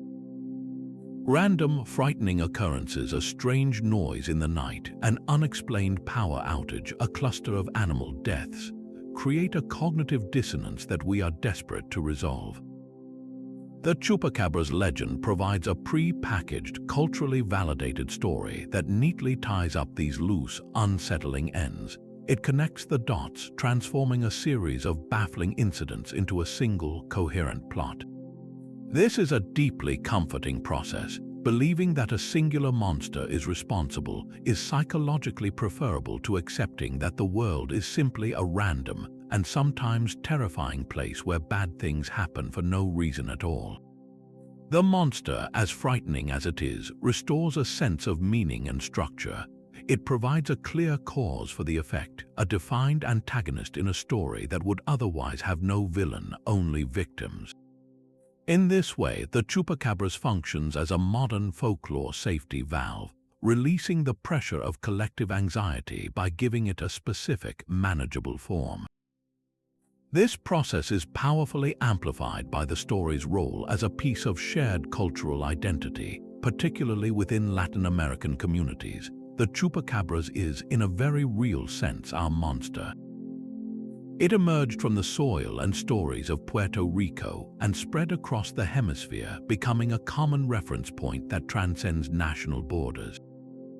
It's a legend born in Spanish, featured on telenovelas, discussed in town squares from Mexico to Chile. This shared ownership creates a powerful bond, a form of cultural currency that is more valuable and durable than any scientific paper. To dismiss the chupacabras outright can feel, to some, like dismissing a part of their heritage, a piece of their community's unique story. The legend gets woven into local history, told and retold at family gatherings, becoming as much a part of the cultural fabric as traditional songs or recipes. When a story achieves this status, it becomes virtually impervious to simple debunking. Facts are external, identity is internal. Challenging the legend can be perceived not as a correction, but as an attack on a shared experience and a collective sense of self. The creature ceases to be just a monster and transforms into a symbol of cultural resilience, a shared secret that binds a community together against the outside world's skepticism. In our current digital era, the chupacabras has achieved a kind of immortality, endlessly reincarnated through social media memes, online forums, and viral videos. The internet has become the new campfire, and the story is told and retold with a speed and reach that the 1990s media could never have imagined. A new, blurry photograph from a trail camera in Argentina can be seen and debated by thousands within hours. A clever meme juxtaposing the creature with a funny caption keeps the name alive in the popular lexicon. This constant, low-level circulation ensures that the legend never truly goes dormant. It lurks in the background of our digital consciousness, always ready to be reactivated by the next cluster of unexplained events. The online world also creates communities of belief that reinforce the narrative. In dedicated subreddits and Facebook groups, believers can find validation and support, sharing their own stories and evidence with a sympathetic audience that amplifies their convictions and shields them from mainstream skepticism. This digital ecosystem provides a perpetual motion machine for the legend, ensuring that for every person who learns about the scientific explanation, a new person is discovering the thrilling mystery for the first time. Ultimately, the endurance of the chupacabras teaches us that a legend's truth is not solely determined by its factual accuracy, but by its emotional and cultural utility. The creature is a multi-purpose tool for the human psyche. It is a scapegoat for economic hardship, a narrative cure for the anxiety of randomness, a badge of cultural pride, and a source of endless entertainment and community in the digital age. Science can explain the mangy coyotes and the scavenger-cleaned carcasses, but it cannot explain away the deep-seated human needs that the legend fulfills. The chupacabras persists because we need it to. It gives a shape to our fears and a story for our struggles, and in a world that grows increasingly complex and impersonal, that is a power far greater than any physical bite or claw. The real mystery was never about a blood-sucking beast in the darkness. It was about us and the timeless, powerful stories we tell to light a candle against that darkness, making the unknown feel just a little more known. From the vantage point of mainstream science, the case appears closed, but to step into the world of cryptozoology is to enter a realm where the case is not only still open, but actively being investigated with the fervor of a detective on the trail of a master criminal. For these dedicated researchers and enthusiasts, the dismissal of the chupacabras as mere myth or mangy coyote is not the final word, but a frustrating oversimplification that ignores the most compelling and bizarre aspects of the original mystery. Their argument begins by drawing a critical distinction that they feel skeptics consistently gloss over: the fundamental difference between the creature witnessed in Puerto Rico in the mid-90s and the canine-like carcasses found in Texas a decade later. They contend that mainstream science has conveniently solved the easiest part of the puzzle, the four-legged, hairless animals, while completely sidestepping the more challenging initial wave of reports that described something entirely different. The original chupacabras, they argue, was not a sick coyote. It was a bipedal, reptilian entity with dorsal spines and hypnotic eyes, a creature whose behavior and morphology have no parallel in any known fauna of the Caribbean or anywhere else on Earth. This line of reasoning heavily emphasizes the sheer volume and consistency of the initial eyewitness testimonies from Puerto Rico. Cryptozoologists point to individuals like Madeline Tolentino not as hysterical or suggestible people, but as credible witnesses who provided a wealth of specific, consistent detail under intense scrutiny. They argue that it is statistically and psychologically improbable for dozens of unrelated individuals across different towns to independently invent and describe, with such remarkable agreement, a creature with spines, a kangaroo-like hop, and oval black eyes. This wasn't a vague shadow or a distant figure. These were close-range observations that left a profound and lasting impression.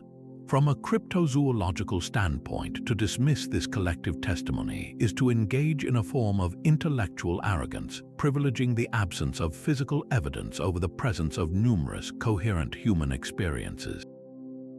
They ask a simple but powerful question: if all these people are wrong or lying, what is the more plausible explanation for what they actually saw? A mass hallucination, a coordinated hoax across an entire island? Or is it more logical to consider they might be accurately describing a biological entity that science has simply not yet classified?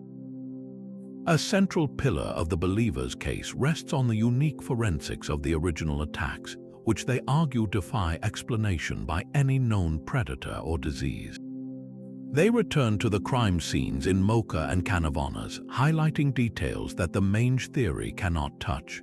The surgical precision of the 3 puncture wounds, often arranged in a perfect isosceles triangle, suggests a specialized feeding apparatus, not the tearing, ragged bites of a canine. The complete exsanguination of the animals, with not a drop of blood found at the scene, points to a method of consumption that goes beyond what scavenging insects can accomplish. Furthermore, the absence of any struggle, the animals found lying peacefully as if they simply dropped dead, implies a form of predation that involves paralytic or hypnotic capabilities, a trait reported in the witnesses' descriptions of the creature's piercing gaze. For cryptozoologists, these crime scene details are the true signature of the creature, a modus operandi that is too specific, too repeatable, and too bizarre to be attributed to a pack of feral dogs or a single diseased coyote. It indicates a predator with a highly specialized ecological niche, one that has evolved to feed exclusively on bodily fluids, a niche that, while rare, does have precedents in nature such as vampire bats. These researchers also launch a robust critique against what they perceive as the scientific establishment's swift and dismissive attitude. They argue that mainstream science often operates with a confirmational bias, quickly accepting explanations that fit within established paradigms while marginalizing or ridiculing data that challenges them. The immediate attribution of the Puerto Rican phenomenon to mass hysteria is seen as a particularly lazy and condescending trope, a catch-all phrase used to wave away inconvenient testimony without genuine investigation.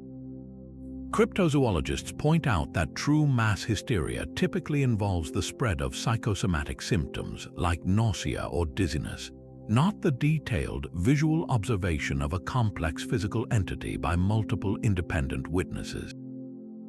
They feel that the scientific community was all too happy to have the Texas carcasses to focus on, as they provided a simple DNA-testable answer that allowed them to close the book on the entire messy affair without ever having to seriously engage with the more perplexing Puerto Rican data. This, they argue, is not how science should work. It should follow the evidence, even when that evidence leads to uncomfortable and unfamiliar places. Undeterred by this academic dismissal, the search for the creature continues in the shadows and the backcountry. Modern cryptozoologists have moved beyond simple stakeouts, employing a more sophisticated toolkit in their quest for proof. They deploy motion-activated trail cameras in remote areas of Puerto Rico and Latin America where reports persist, hoping to capture the clear, definitive photograph that has so far eluded them.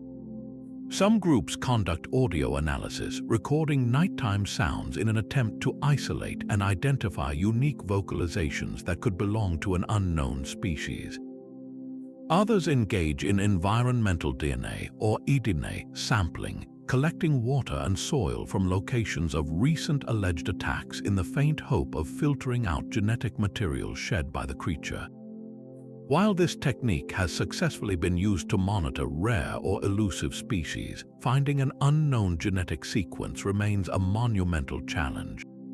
These ongoing efforts are driven by a deeply held conviction that the truth is still out there, waiting to be found by those with the patience and the courage to keep looking, proving that for its most dedicated pursuers, the enigma of the chupacabras is not a relic of the past, but a live investigation into one of the world's most captivating and persistent biological mysteries. And just when you think the mystery of the chupacabras couldn't get any stranger, the narrative takes a sharp turn from the forests and farmlands straight into the skies and the shadows of clandestine government facilities. For a significant number of theorists, the idea of a simple, undiscovered terrestrial animal is not nearly extraordinary enough to explain the creature's utterly bizarre characteristics. Instead, they look upward, proposing that the chupacabras is not of this earth at all, but a visitor from the stars, an alien biological entity with a terrifying purpose. This theory didn't emerge in a vacuum. It was fueled by a series of eerie coincidences and a cultural climate already saturated with UFO lore. In Puerto Rico during the mid-1990s, the very peak of the initial chupacabras panic, there was a simultaneous and dramatic surge in reports of unidentified flying objects. Witnesses described strange, silent triangles and pulsating lights moving at impossible speeds over the same rural areas where livestock was being found drained of blood. This synchronicity was too compelling to ignore for many. The theory posits that the chupacabras is not the main event, but rather a supporting player in a larger cosmic drama. Perhaps an alien pet that escaped from a landed craft, or even a deliberately released biological probe designed to collect genetic material from Earth's fauna. Its reported method of attack, draining blood with surgical precision, is seen not as predation but as a form of sampling, a cold, analytical harvest by a science we cannot comprehend. The creature's unnatural anatomy, with its leathery skin, large black eyes, and bipedal stance, fits neatly into the established archetype of the extraterrestrial grey, creating a terrifying hybrid of the alien and the animal that taps directly into our deepest fears of being nothing more than specimens in a galactic experiment. Parallel to the extraterrestrial narrative runs another, equally pervasive theory that hits much closer to home, pointing the finger not at little green men, but at our own governments and their secretive laboratories. This version of the story suggests the chupacabras is a horrifying byproduct of genetic engineering, a monstrous hybrid that escaped from a clandestine research facility. Proponents of this idea highlight the creature's seemingly patchwork anatomy as definitive proof: the kangaroo-like legs of one species, the reptilian skin of another, the spines of a third. They argue that this is not the result of natural evolution, but the work of scientists splicing genes in an attempt to create a perfect biological weapon or to conduct radical experiments in disease resistance. The legend found a powerful geographical anchor for this theory in Puerto Rico's own El Yunque National Forest, a dense, mountainous rainforest that has long been the subject of local rumors about hidden U.S. military installations and underground labs. The forest's impenetrable nature makes it the perfect setting for such a conspiracy, providing a plausible point of origin for a creature that seemingly appeared out of nowhere. This narrative resonates powerfully with a historical distrust of governmental authority, particularly in Latin America, where the specter of foreign interference and covert operations is a potent and lingering cultural memory. The creature becomes a symbol of technological hubris and ecological violation, a man-made nightmare unleashed upon an unsuspecting populace, making the horror feel even more personal and insidious than an alien invader. What makes these fringe theories so remarkably durable, even in the face of scientific debunking, is their incredible narrative power. A story about a mangy coyote is a biological footnote. A story about an escaped alien bio-drone or a government-made monster is a thrilling saga. These conspiracy narratives provide a complete and internally logical package that explains every single anomaly. The lack of physical evidence, that's not an absence of proof, but proof of a cover-up. The bizarre anatomy, that's the signature of rogue science or alien technology. The creature's sudden appearance and disappearance, clearly, it's being tracked and retrieved by its creators. These theories are what scholars call totalizing. They leave no loose ends, offering a satisfying, if terrifying, answer for every question. They transform a series of confusing and frightening events into a coherent, dramatic plot, giving believers a sense of intellectual mastery over the unknown. Instead of being passive victims of random misfortune, they become savvy investigators who have pierced the veil of official lies and uncovered a profound, hidden truth. This role is deeply empowering, creating a community of believers bound together by shared secret knowledge, a modern-day intellectual rebellion against the perceived tyranny of mainstream explanations. Ultimately, the endurance of the UFO and secret lab theories reveals less about the chupacabras itself and more about our collective anxieties in the modern age. The extraterrestrial hypothesis is a direct expression of our cosmic fears, a reflection of the profound unease that comes with realizing we may not be alone in the universe and that those other beings might not be friendly. It channels the chilling possibility that we are not at the top of the food chain, but merely part of a larger, indifferent ecological system on a galactic scale. Conversely, the genetic experiment theory taps into a more terrestrial but equally potent set of fears: the unchecked power of the military-industrial complex, the ethical quagmire of genetic manipulation, and the terrifying potential for biotechnology to go horribly wrong. In an era of rapid scientific advancement, where news of cloned animals and CRISPR gene editing feels both miraculous and alarming, the idea of a monster born from a test tube feels uncomfortably plausible. The chupacabras, in all its forms, acts as a cultural sponge, absorbing our deepest societal fears: fear of the other, fear of our governments, and fear of our own scientific power, and giving them a single, tangible form that we can point to and name. It is a modern myth for a technologically advanced but spiritually uncertain time, a dark fairy tale that reminds us that the real monsters may not be lurking in the jungle, but descending from the stars, or, even more frighteningly, escaping from a lab just down the road. Yet, even as the 20th century drew to a close, the legend refused to fade into history, seamlessly transitioning into the 21st century by adapting to new platforms and new contexts.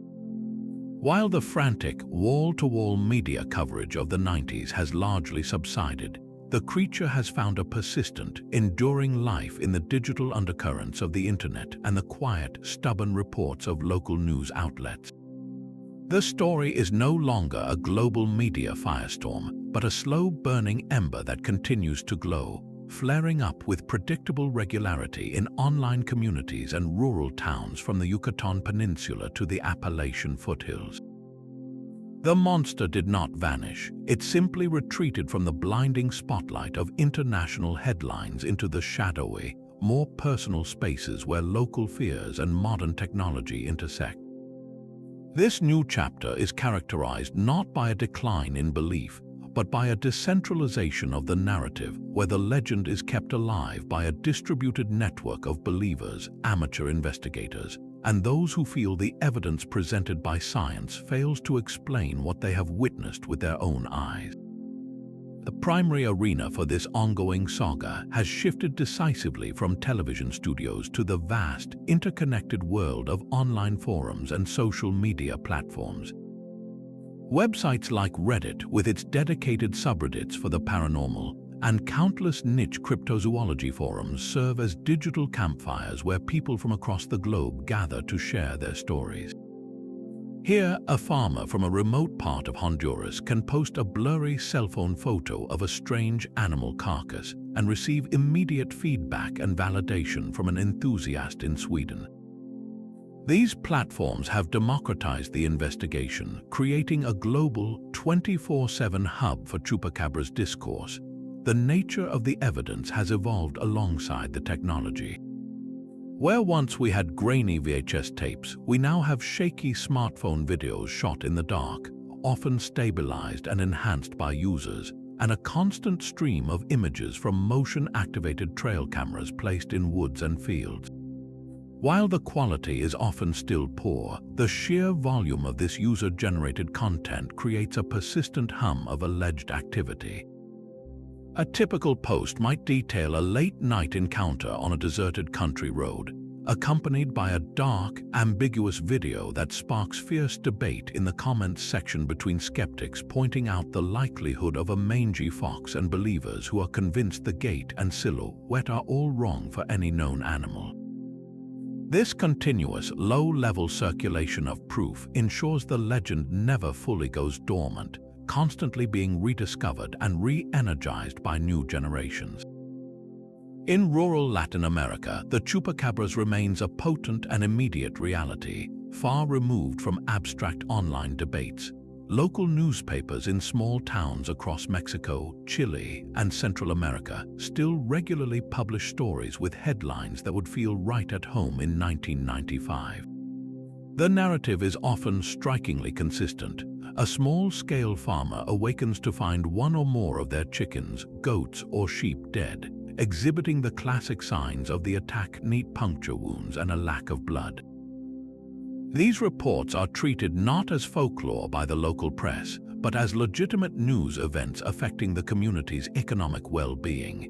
In one telling case from a small municipality in Nicaragua in 2018, a series of attacks on poultry led to the town organizing nightly patrols, with groups of men armed with machetes and flashlights scouring the outskirts of the village.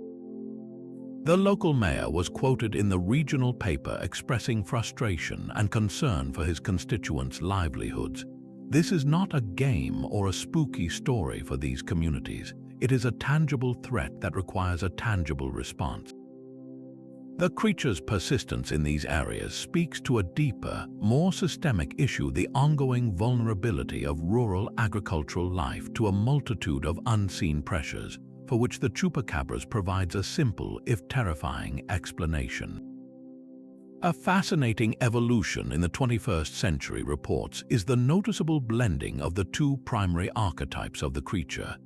The clear line that once separated the bipedal, reptilian classic chupacabras of Puerto Rico from the four-legged, canine-like Texas version has become increasingly blurred.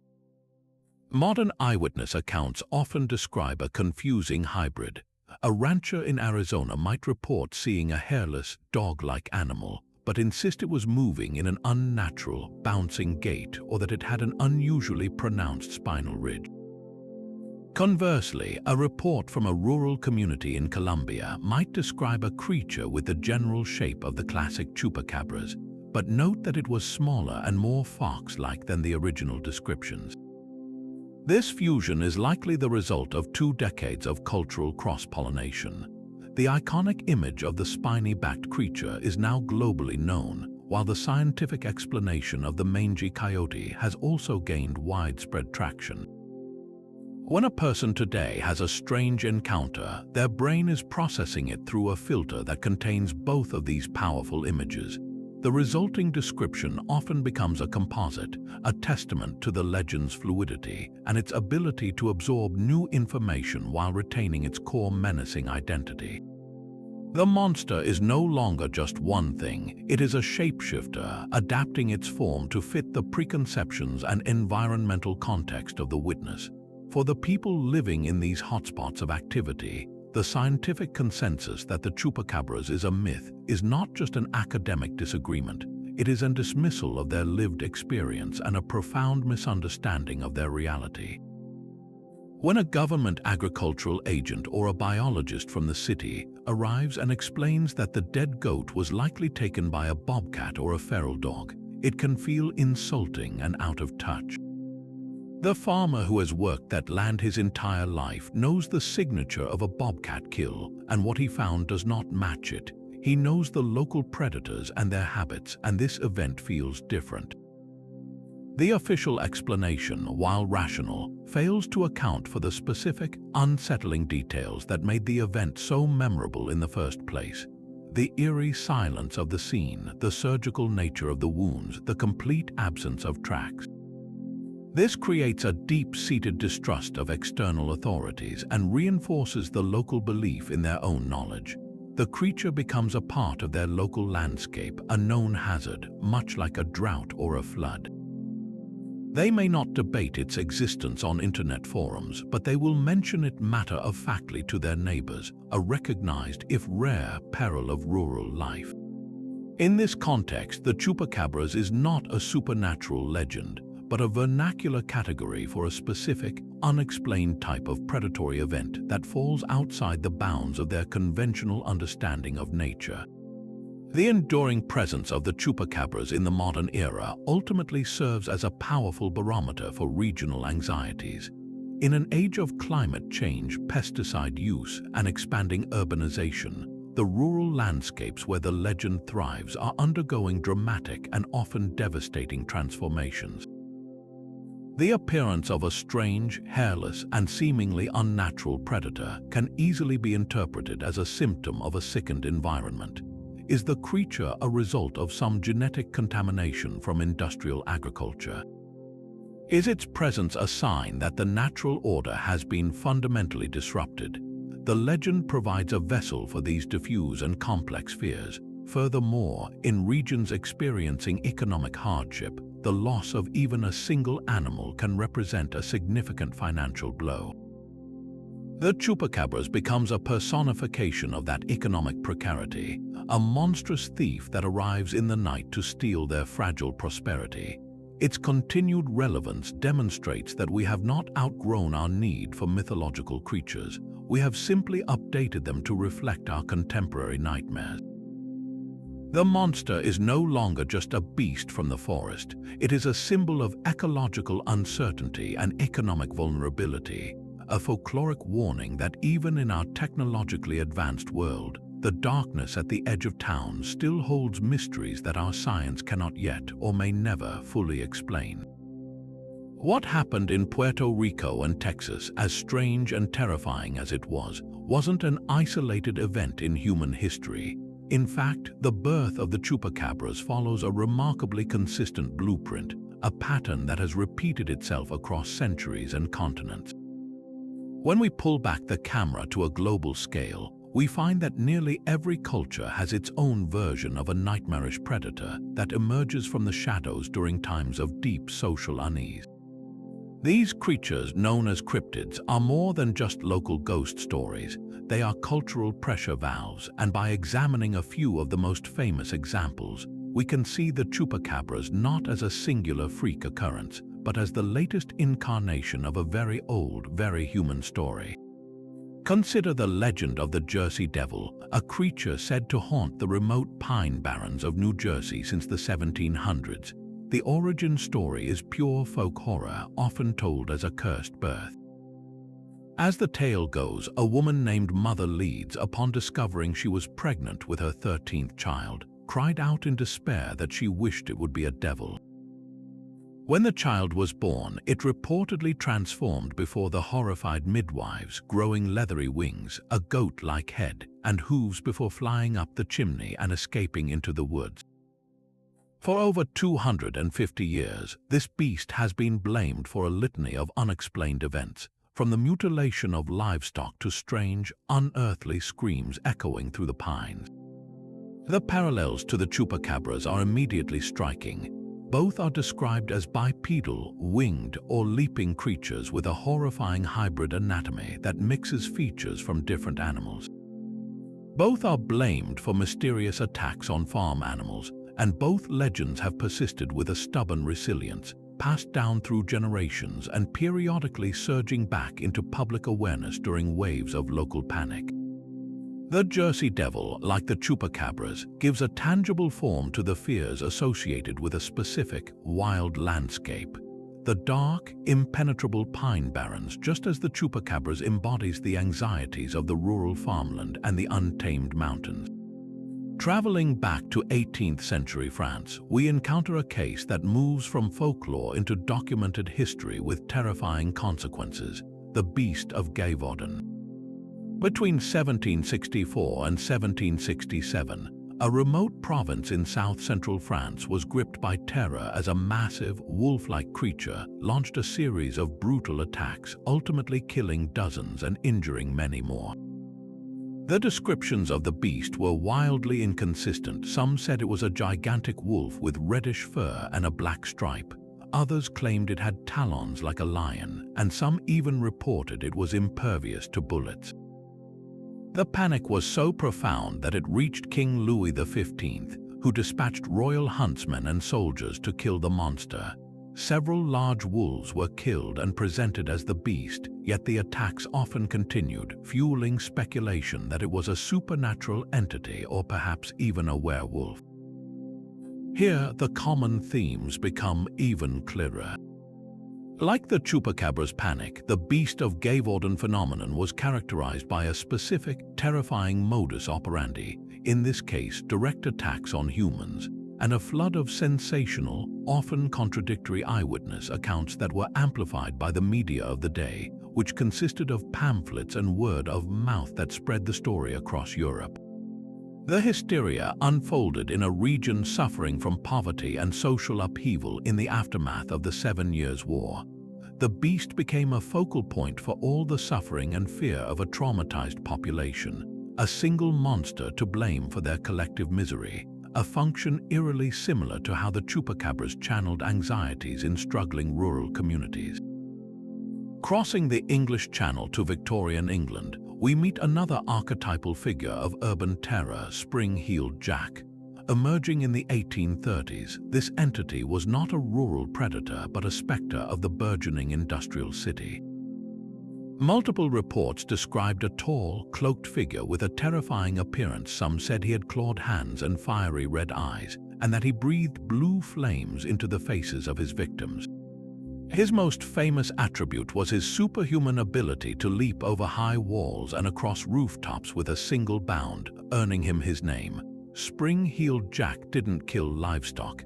He targeted people, primarily women, leaping out of alleyways to assault them before bounding away into the night, leaving behind a trail of panic and confusion. The parallels here are less about what he did and more about how he did it. Spring-Heeled Jack, like the Chupacabras, was defined by his impossible physical abilities, his incredible leaps mirroring the Chupacabras' reported kangaroo-like hops. Both creatures were described as having a demonic or otherworldly appearance, with piercing eyes and an aura of malevolence. Both phenomena were sustained and amplified by the media. The penny dreadfuls of Victorian England sensationalized Spring-Heeled Jack just as effectively as tabloid television did for the Chupacabras. He was a monster for the new urban landscape, a personification of the dangers lurking in the dark, anonymous spaces of the modern city, just as the Chupacabras represented the threats to the traditional, rural way of life. When you lay these stories side by side, a powerful and recurring pattern emerges, a kind of recipe for creating a monster. The first ingredient is always a series of unexplained traumatic events, whether it's dead sheep in Puerto Rico, slaughtered peasants in France, or assaulted citizens in London. The second ingredient is a period of underlying social tension or anxiety. The Chupacabras appeared as rural communities grappled with globalization. The Beast of Gévaudan terrorized a war-weary, impoverished region. Spring-Heeled Jack haunted a society undergoing the massive, disorienting shift of the Industrial Revolution. The third ingredient is the media, which takes these raw, frightening events and forges them into a cohesive, terrifying narrative, giving the fear a name and a face. Finally, the creature itself always possesses a hybrid, impossible anatomy that marks it as an outsider, something that does not belong to the natural order.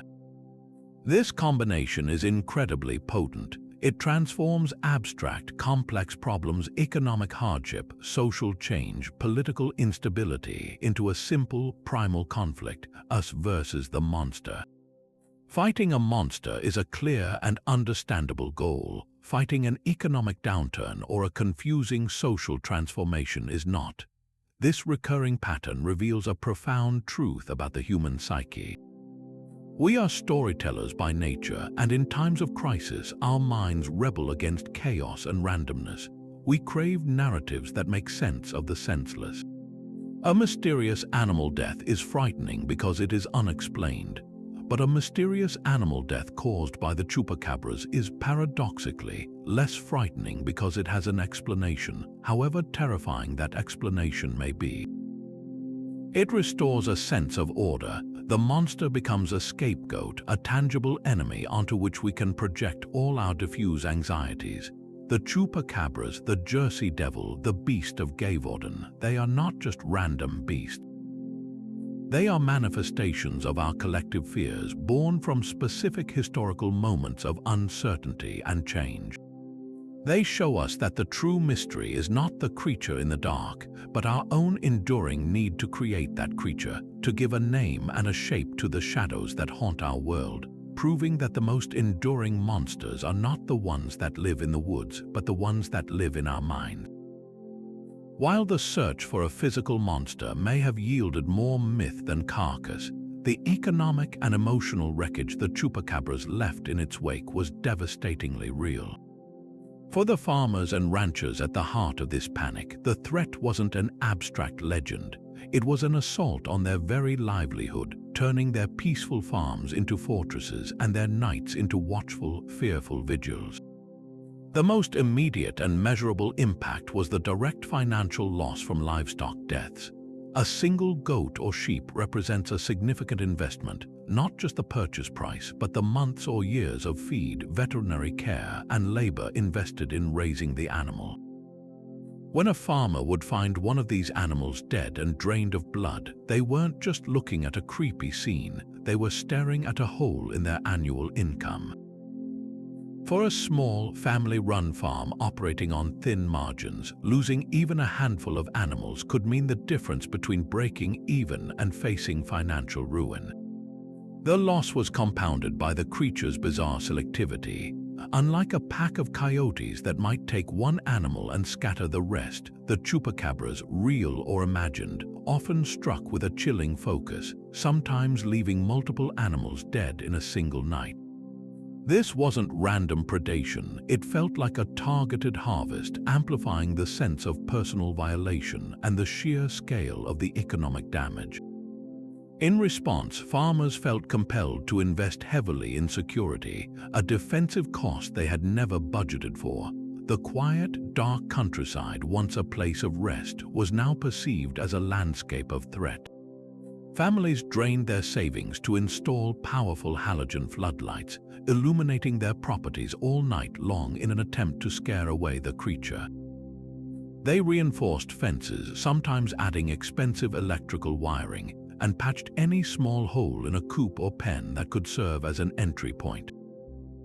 For many, these material defenses weren't enough.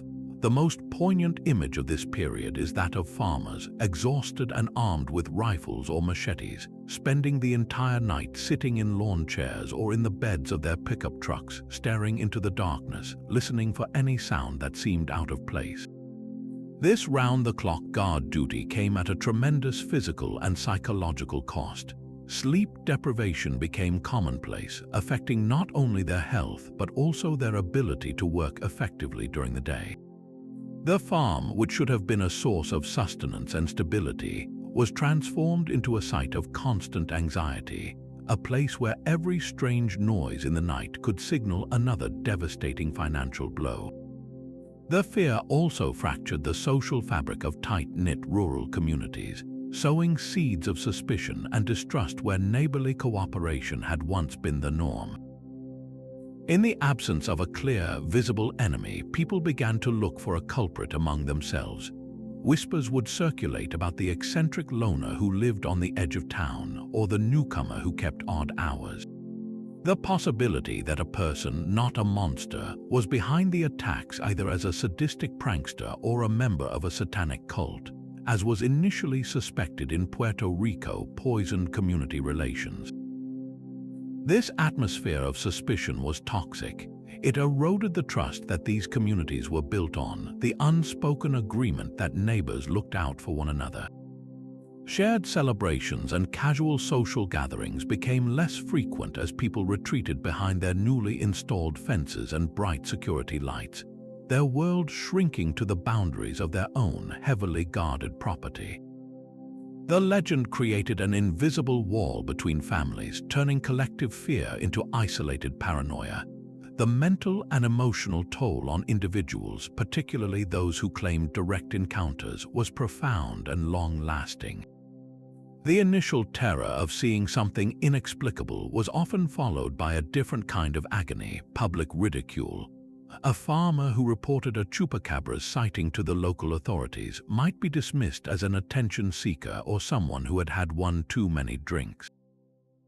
The media, while often sensationalizing the stories, also framed many witnesses as gullible or hysterical, amplifying their sense of isolation.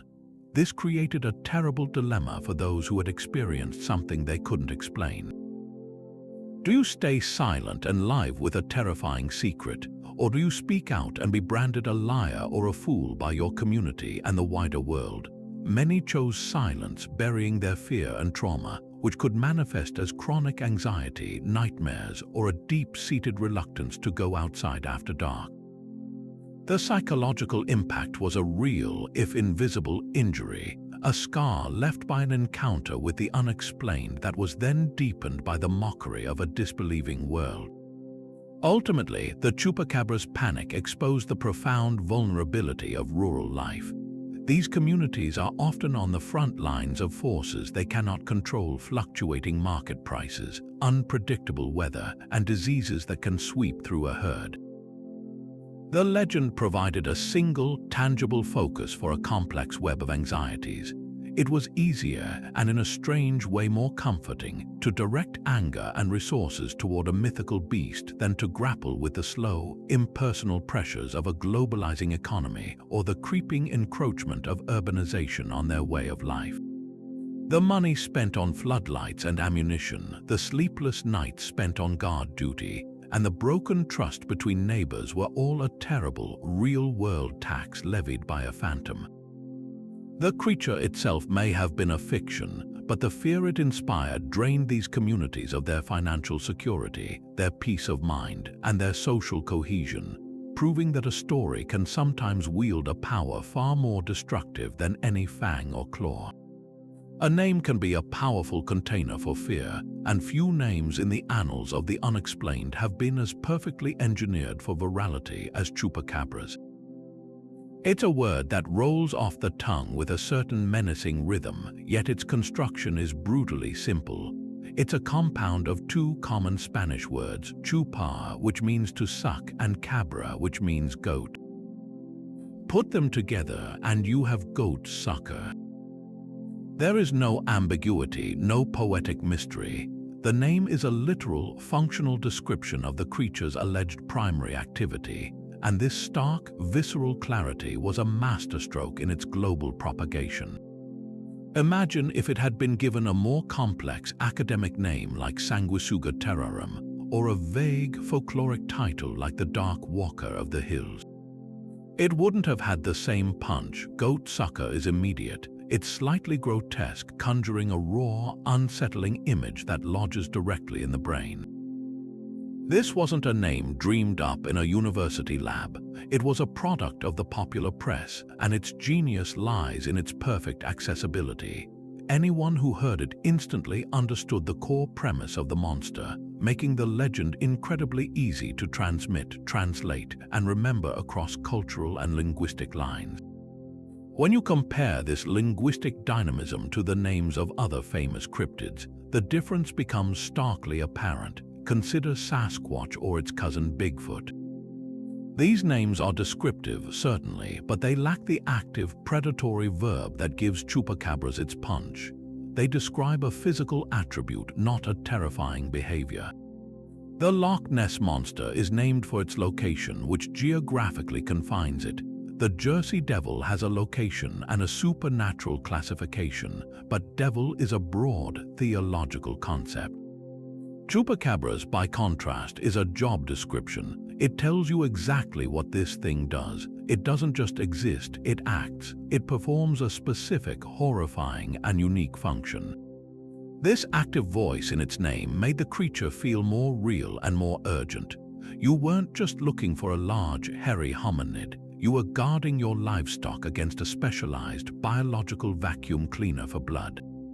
The name created a direct, actionable threat, and this made the story far more compelling and personally relevant for millions of people whose lives were connected, even tangentially, to agriculture and animal husbandry. The true testament to the name's cultural power, however, is how it escaped the confines of the monster hunt and seeped into everyday language. Chupacabras has become a versatile metaphor, a shorthand used to describe any person, institution, or force that relentlessly drains resources, energy, or vitality. You might hear a small business owner refer to a new, crippling tax as a chupacabra sucking the life out of their enterprise. A student might jokingly call a particularly demanding final exam an academic chupacabras. In political discourse, a corrupt official might be labeled a chupacabras of public funds. This linguistic migration is profound. It means the creature has transcended its origins as a specific flesh and blood mystery and has evolved into a universal symbol for parasitic consumption. The word now carries its own cultural weight, independent of the original debates about its physical reality. It has become a useful tool for expressing a very specific kind of frustration, the feeling of being systematically drained by an invisible or impersonal force, a modern-day articulation of a timeless economic and social anxiety. This journey from proper noun to common metaphor mirrors the path of other legendary figures who have become archetypes. We call a traitorous friend a Benedict Arnold or a dangerously seductive woman a femme fatale. The chupacabras has earned a place in this lexicon. Its name is its legacy, arguably more enduring and widespread than the physical evidence ever was. It proved that in the creation of a modern myth, the branding can be just as important as the phenomenon itself. The perfect storm of a frightening but simple name, paired with a compelling visual and a media ecosystem hungry for sensation, created a feedback loop that propelled the word around the world. Long after the debates about mangy coyotes and mass hysteria have faded from the headlines, the word chupacabras continues to stalk our language, a permanent resident in the landscape of our metaphors, forever ready to name the next invisible monster that threatens to drain us dry. To truly grasp the depth of this mystery, we need to move past the blurry videos and the shocking headlines and instead step into a quieter, more methodical room, the world of official documentation. This is where the story of the chupacabras transforms from a campfire tale into a series of cold, formal case files. And when you examine these original reports with a forensic eye, the narrative becomes far less clear-cut than the media ever portrayed. Let's open these forgotten folders and look at the evidence that was recorded before the legend had fully taken shape, starting with the very first incident that triggered the panic in Moca, Puerto Rico. The official report from March 1995 details the discovery of 8 sheep, all found dead with identical, peculiar wounds. The local veterinarian who performed the initial examination noted 3 triangular puncture marks on each neck, but his notes also contain a crucial, often ignored detail. The wounds showed no signs of inflammation or bruising around the edges.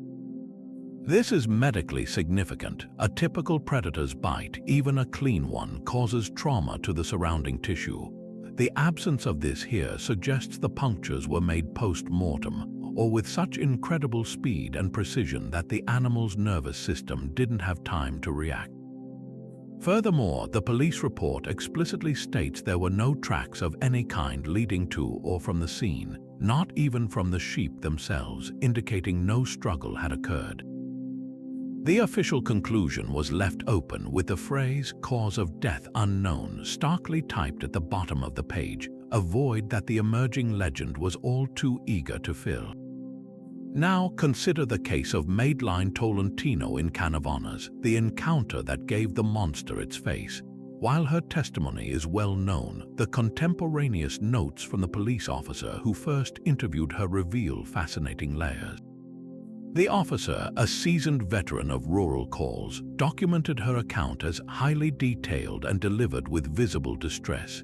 He noted her insistence that the creature moved with a mechanical, unnatural hop, and that its eyes were not just black but non-reflective like polished obsidian.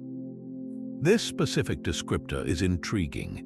Almost all mammalian eyes will reflect light, a fact any farmer who has shined a flashlight into a dark field would know. Her observation of non-reflective eyes points toward something with a fundamentally different ocular structure, a detail that feels too subtle for a simple fabrication. The officer's report also documents his own initial sweep of the area. He found no footprints, no broken foliage, and no physical evidence to corroborate her story, yet he did not dismiss her account. His final note simply reads, "Witness is credible, but no supporting evidence found." This disconnect between a convincing, first-hand witness and a complete lack of physical proof is a thread that runs through dozens of these early files, creating a persistent and frustrating contradiction for anyone trying to piece together the truth. As the phenomenon spread to Mexico, the paper trail grew thicker and even more puzzling. In one well-documented case from a small ranch in Sinaloa, a farmer lost over 20 chickens in a single night. The official veterinary report filed with the local agricultural authority is a masterpiece of clinical confusion. The veterinarian confirmed the birds were exsanguinated, but he went further, noting that the classic 3 puncture wounds were so clean they appeared to have been made with a surgical tool. He explicitly ruled out common local predators like foxes or coatimundis, stating their teeth could not create such geometrically perfect, untorn holes. Even more baffling was his note on the state of the coop itself. The wire mesh door was still securely latched from the outside. There were no holes dug underneath and no gaps wide enough for any known animal to enter. It was as if the attacker had phases through the solid material or had the dexterity to unlatch and relatch the door from the inside, an impossible feat for any wild creature. This official document doesn't mention the chupacabras by name, but it meticulously records a crime scene that defies any conventional explanation, leaving the investigator to conclude. The method of entry and attack remains undetermined. These case files are also riddled with inconsistencies that fuel the debate from both sides. For every report like the one in Sinaloa, there is another that contains clues pointing toward more mundane, if tragic, explanations. A police report from a town in Nicaragua details the discovery of a dead calf, but the officer's notes mention a strong, feral dog-like odor at the scene and the presence of a single, disturbed canine track in a patch of mud several yards away, evidence that was downplayed in the subsequent news coverage that blared, "Chupacabras strikes again." Another veterinary report from Chile noted that while the primary animal had the trademark punctures, there were also signs of insects scavenging around the wounds that could have partially cleaned the site, making the blood loss appear more total than it initially was. These are the inconvenient details that get lost in the sensational retelling. They show that on the ground, the authorities were often grappling with a messy combination of factors, some genuinely inexplicable, and some that pointed toward known predators, diseases, or post-mortem processes. The official record is not a monolithic testament to a monster.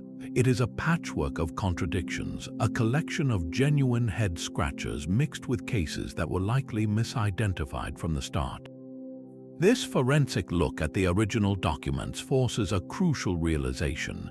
stripping away the media frenzy, the television specials, and the pop culture caricature, we are left with a hard core of deeply strange events that were recorded by police, veterinarians, and other officials simply doing their jobs. These are not the accounts of people seeking fame or selling a story. They are the dry, bureaucratic notations of professionals confronted with something outside their training and experience. The wounds were real, the dead animals were real, and the utter bewilderment of the first responders was real. While science has since provided plausible explanations for many later cases, this core cluster of early reports from Puerto Rico and Mexico retains a certain resistance. They don't point conclusively to a mythical beast, but they don't neatly fit the mold of a mange outbreak or a predator attack either. They exist in a gray area, a series of agricultural crime scenes where the how and the why were never officially solved, leaving behind a permanent question mark stamped onto yellowing government paper, ensuring that the original mystery at its purest form remains stubbornly alive. And so we arrive at the quiet, unsettling center of the storm. We've mapped the legend's spread, dissected the mangy coyotes, and deconstructed the media frenzy. We have a mountain of plausible explanations for the vast majority of what happened after 1995. But when we rewind the tape all the way back to the beginning, to those first few months in the rural towns of Puerto Rico before the name Chupacabras was ever uttered on television, we are left staring at a small, stubborn cluster of incidents that refuse to be so easily explained away. This is the unsolved core of the mystery, a series of agricultural crime scenes that present a handful of specific, bizarre details which, even today, continue to puzzle anyone who looks at them with a truly open mind. The first and most persistent of these puzzles is the absolute specificity of the wound pattern. Across multiple, initial crime scenes from the sheep in Mocha to the animals in Canavanas, the injury was not a random tear or a set of ragged canine punctures. It was a precise, repeating signature, 3 small, triangular holes often arranged in a perfect isosceles triangle. Think about that for a moment. In nature, predation is messy. A fox's bite, a hawk's talons, even the fangs of a snake do not leave geometrically perfect, identical wound patterns on victim after victim. The local veterinarians who first examined these animals noted this clinical precision, with some reports even stating the wounds looked as if they'd been made with a specialized tool, not biological teeth. This level of consistency points to a mechanism, a piece of anatomical equipment that is both unique and highly specialized. While skeptics might suggest the wounds were fabricated, the early police and veterinary reports show no indication of human tampering at these original sites. The pattern itself feels like a deliberate, almost scientific calling card, a piece of data that doesn't fit neatly into the file of known predator behavior or hoax. Then there is the matter of the blood, or rather, the stunning and complete lack of it. The official descriptions from these early cases consistently note that the carcasses were found fully intact, yet utterly drained of blood, with no pools or splatter found anywhere at the scene. Now, it's true that insect scavengers like ants can clean a wound with remarkable efficiency, but the total exsanguination described goes beyond what insects typically accomplish. For the body of a medium-sized animal like a sheep or a goat to be completely emptied of its blood through 3 small puncture wounds defies simple physics. Blood is viscous, it clots. For it to be removed so thoroughly and so cleanly suggests a process far more active and efficient than passive drainage. It implies a suction or extraction method of incredible power, something that could overcome coagulation and empty the vascular system in a relatively short period. This particular detail is what pushes the event from the realm of a strange animal attack into something that feels almost physiological, an act of harvesting that required a technology or a biological adaptation we simply don't see in the natural world. Perhaps the most compelling part of this unresolved core lies not in the dead animals, but in the living witnesses. Before the media circus descended and standardized the creature's image, the first wave of testimonies came from unrelated individuals in different towns who had no reason to coordinate their stories.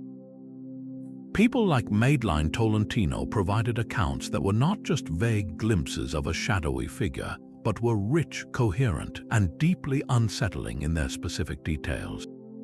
They described the same bizarre suite of characteristics: the bipedal, kangaroo-like hop, the line of sharp dorsal spines, the leathery skin, and those large, hypnotically dark, non-reflective eyes.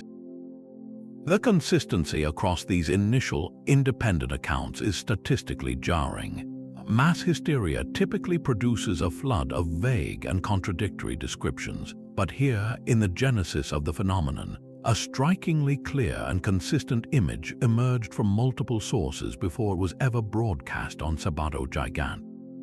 This challenges the notion that the iconic chupacabras was purely a media creation. It suggests that the media latched onto a pre-existing, detailed narrative that was already being reported on the ground by credible, terrified witnesses.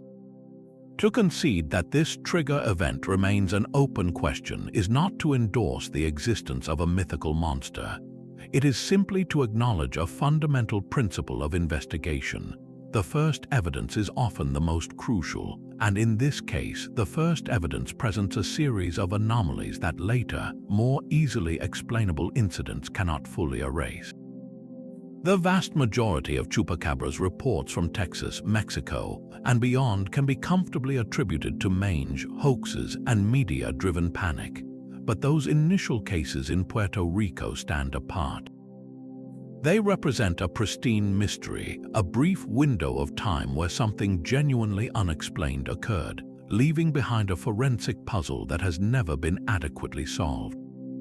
It's the dissonance between the clean, scientific explanations for the later phenomenon and the bizarre, resistant nature of the original events that keeps the door to this mystery open just a crack. We solved the legend, but we may never fully understand the spark that ignited it. A small, strange series of events in the Puerto Rican countryside that, for a few fleeting months, presented a mystery with all the eerie precision of a locked-room detective story, but with no detective ever finding the key. So here we are at the end of a truly incredible journey, a path that has taken us from quiet farms under a Caribbean moon to the bright lights of international media, from frantic eyewitness accounts to the quiet hum of DNA sequencers in university labs. The story of the chupacabras is a wild ride through the landscapes of fear and fascination, a modern myth that somehow feels as real and tangible as the ground beneath our feet. It began as a terrifying whisper in the Puerto Rican countryside, a series of bizarre animal deaths that defied easy explanation. But that local rumor didn't stay local for long. It was a spark that found a world soaked in the gasoline of 24-hour news cycles and the new, untamed frontier of the early internet. It caught fire, spreading across borders and oceans, transforming from a regional curiosity into a full-blown global icon, a monster for the modern age. Looking back at the evidence, we're left with two compelling, yet seemingly irreconcilable narratives. On one side, we have the powerful and persuasive voice of science. The genetic testing is unequivocal. Those hairless, monstrous-looking carcasses that so many pointed to as definitive proof were, in fact, coyotes and dogs ravaged by a devastating but entirely natural disease. The explanation of sarcoptic mange is elegant in its completeness, accounting for the creature's alien appearance, its desperate behavior, and its tragic reality. This scientific consensus provides a clear, logical, and evidence-based framework for understanding the vast majority of physical evidence. It tells us that nature, in its own brutal way, is perfectly capable of creating monsters out of the familiar without the need for aliens or genetic experiments. It's a sobering, rational conclusion that should, by all rights, close the case. And yet, the other side of the story still whispers from the shadows, a narrative built not on DNA, but on the raw, unsettling power of human experience. It asks us to look back at those first, pristine reports from Puerto Rico before the name was famous and the image was standardized.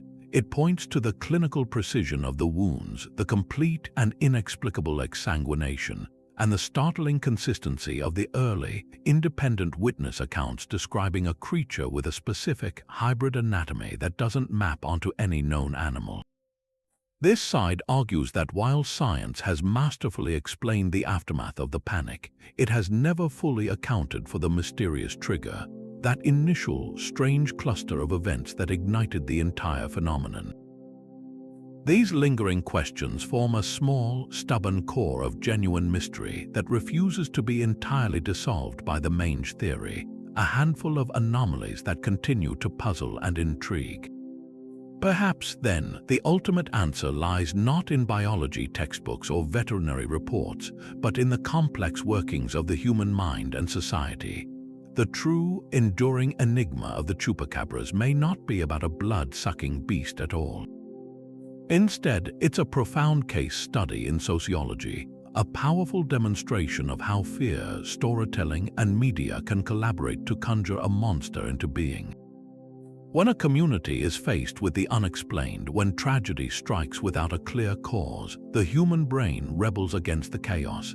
We are natural pattern seekers, storytellers by instinct.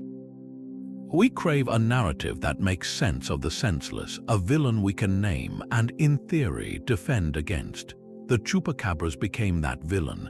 It was the perfect vessel, a scapegoat for economic hardship, a symbol for the vulnerability of rural life, and a tangible focus for anxieties about a rapidly changing world. The media, in turn, gave this vessel a name, a face, and a global platform, creating a feedback loop where the story itself began to generate its own evidence, inspiring sightings and interpretations that reinforced the very legend it was reporting. In the end, the creature's journey from local terror to pop culture staple reveals a timeless truth.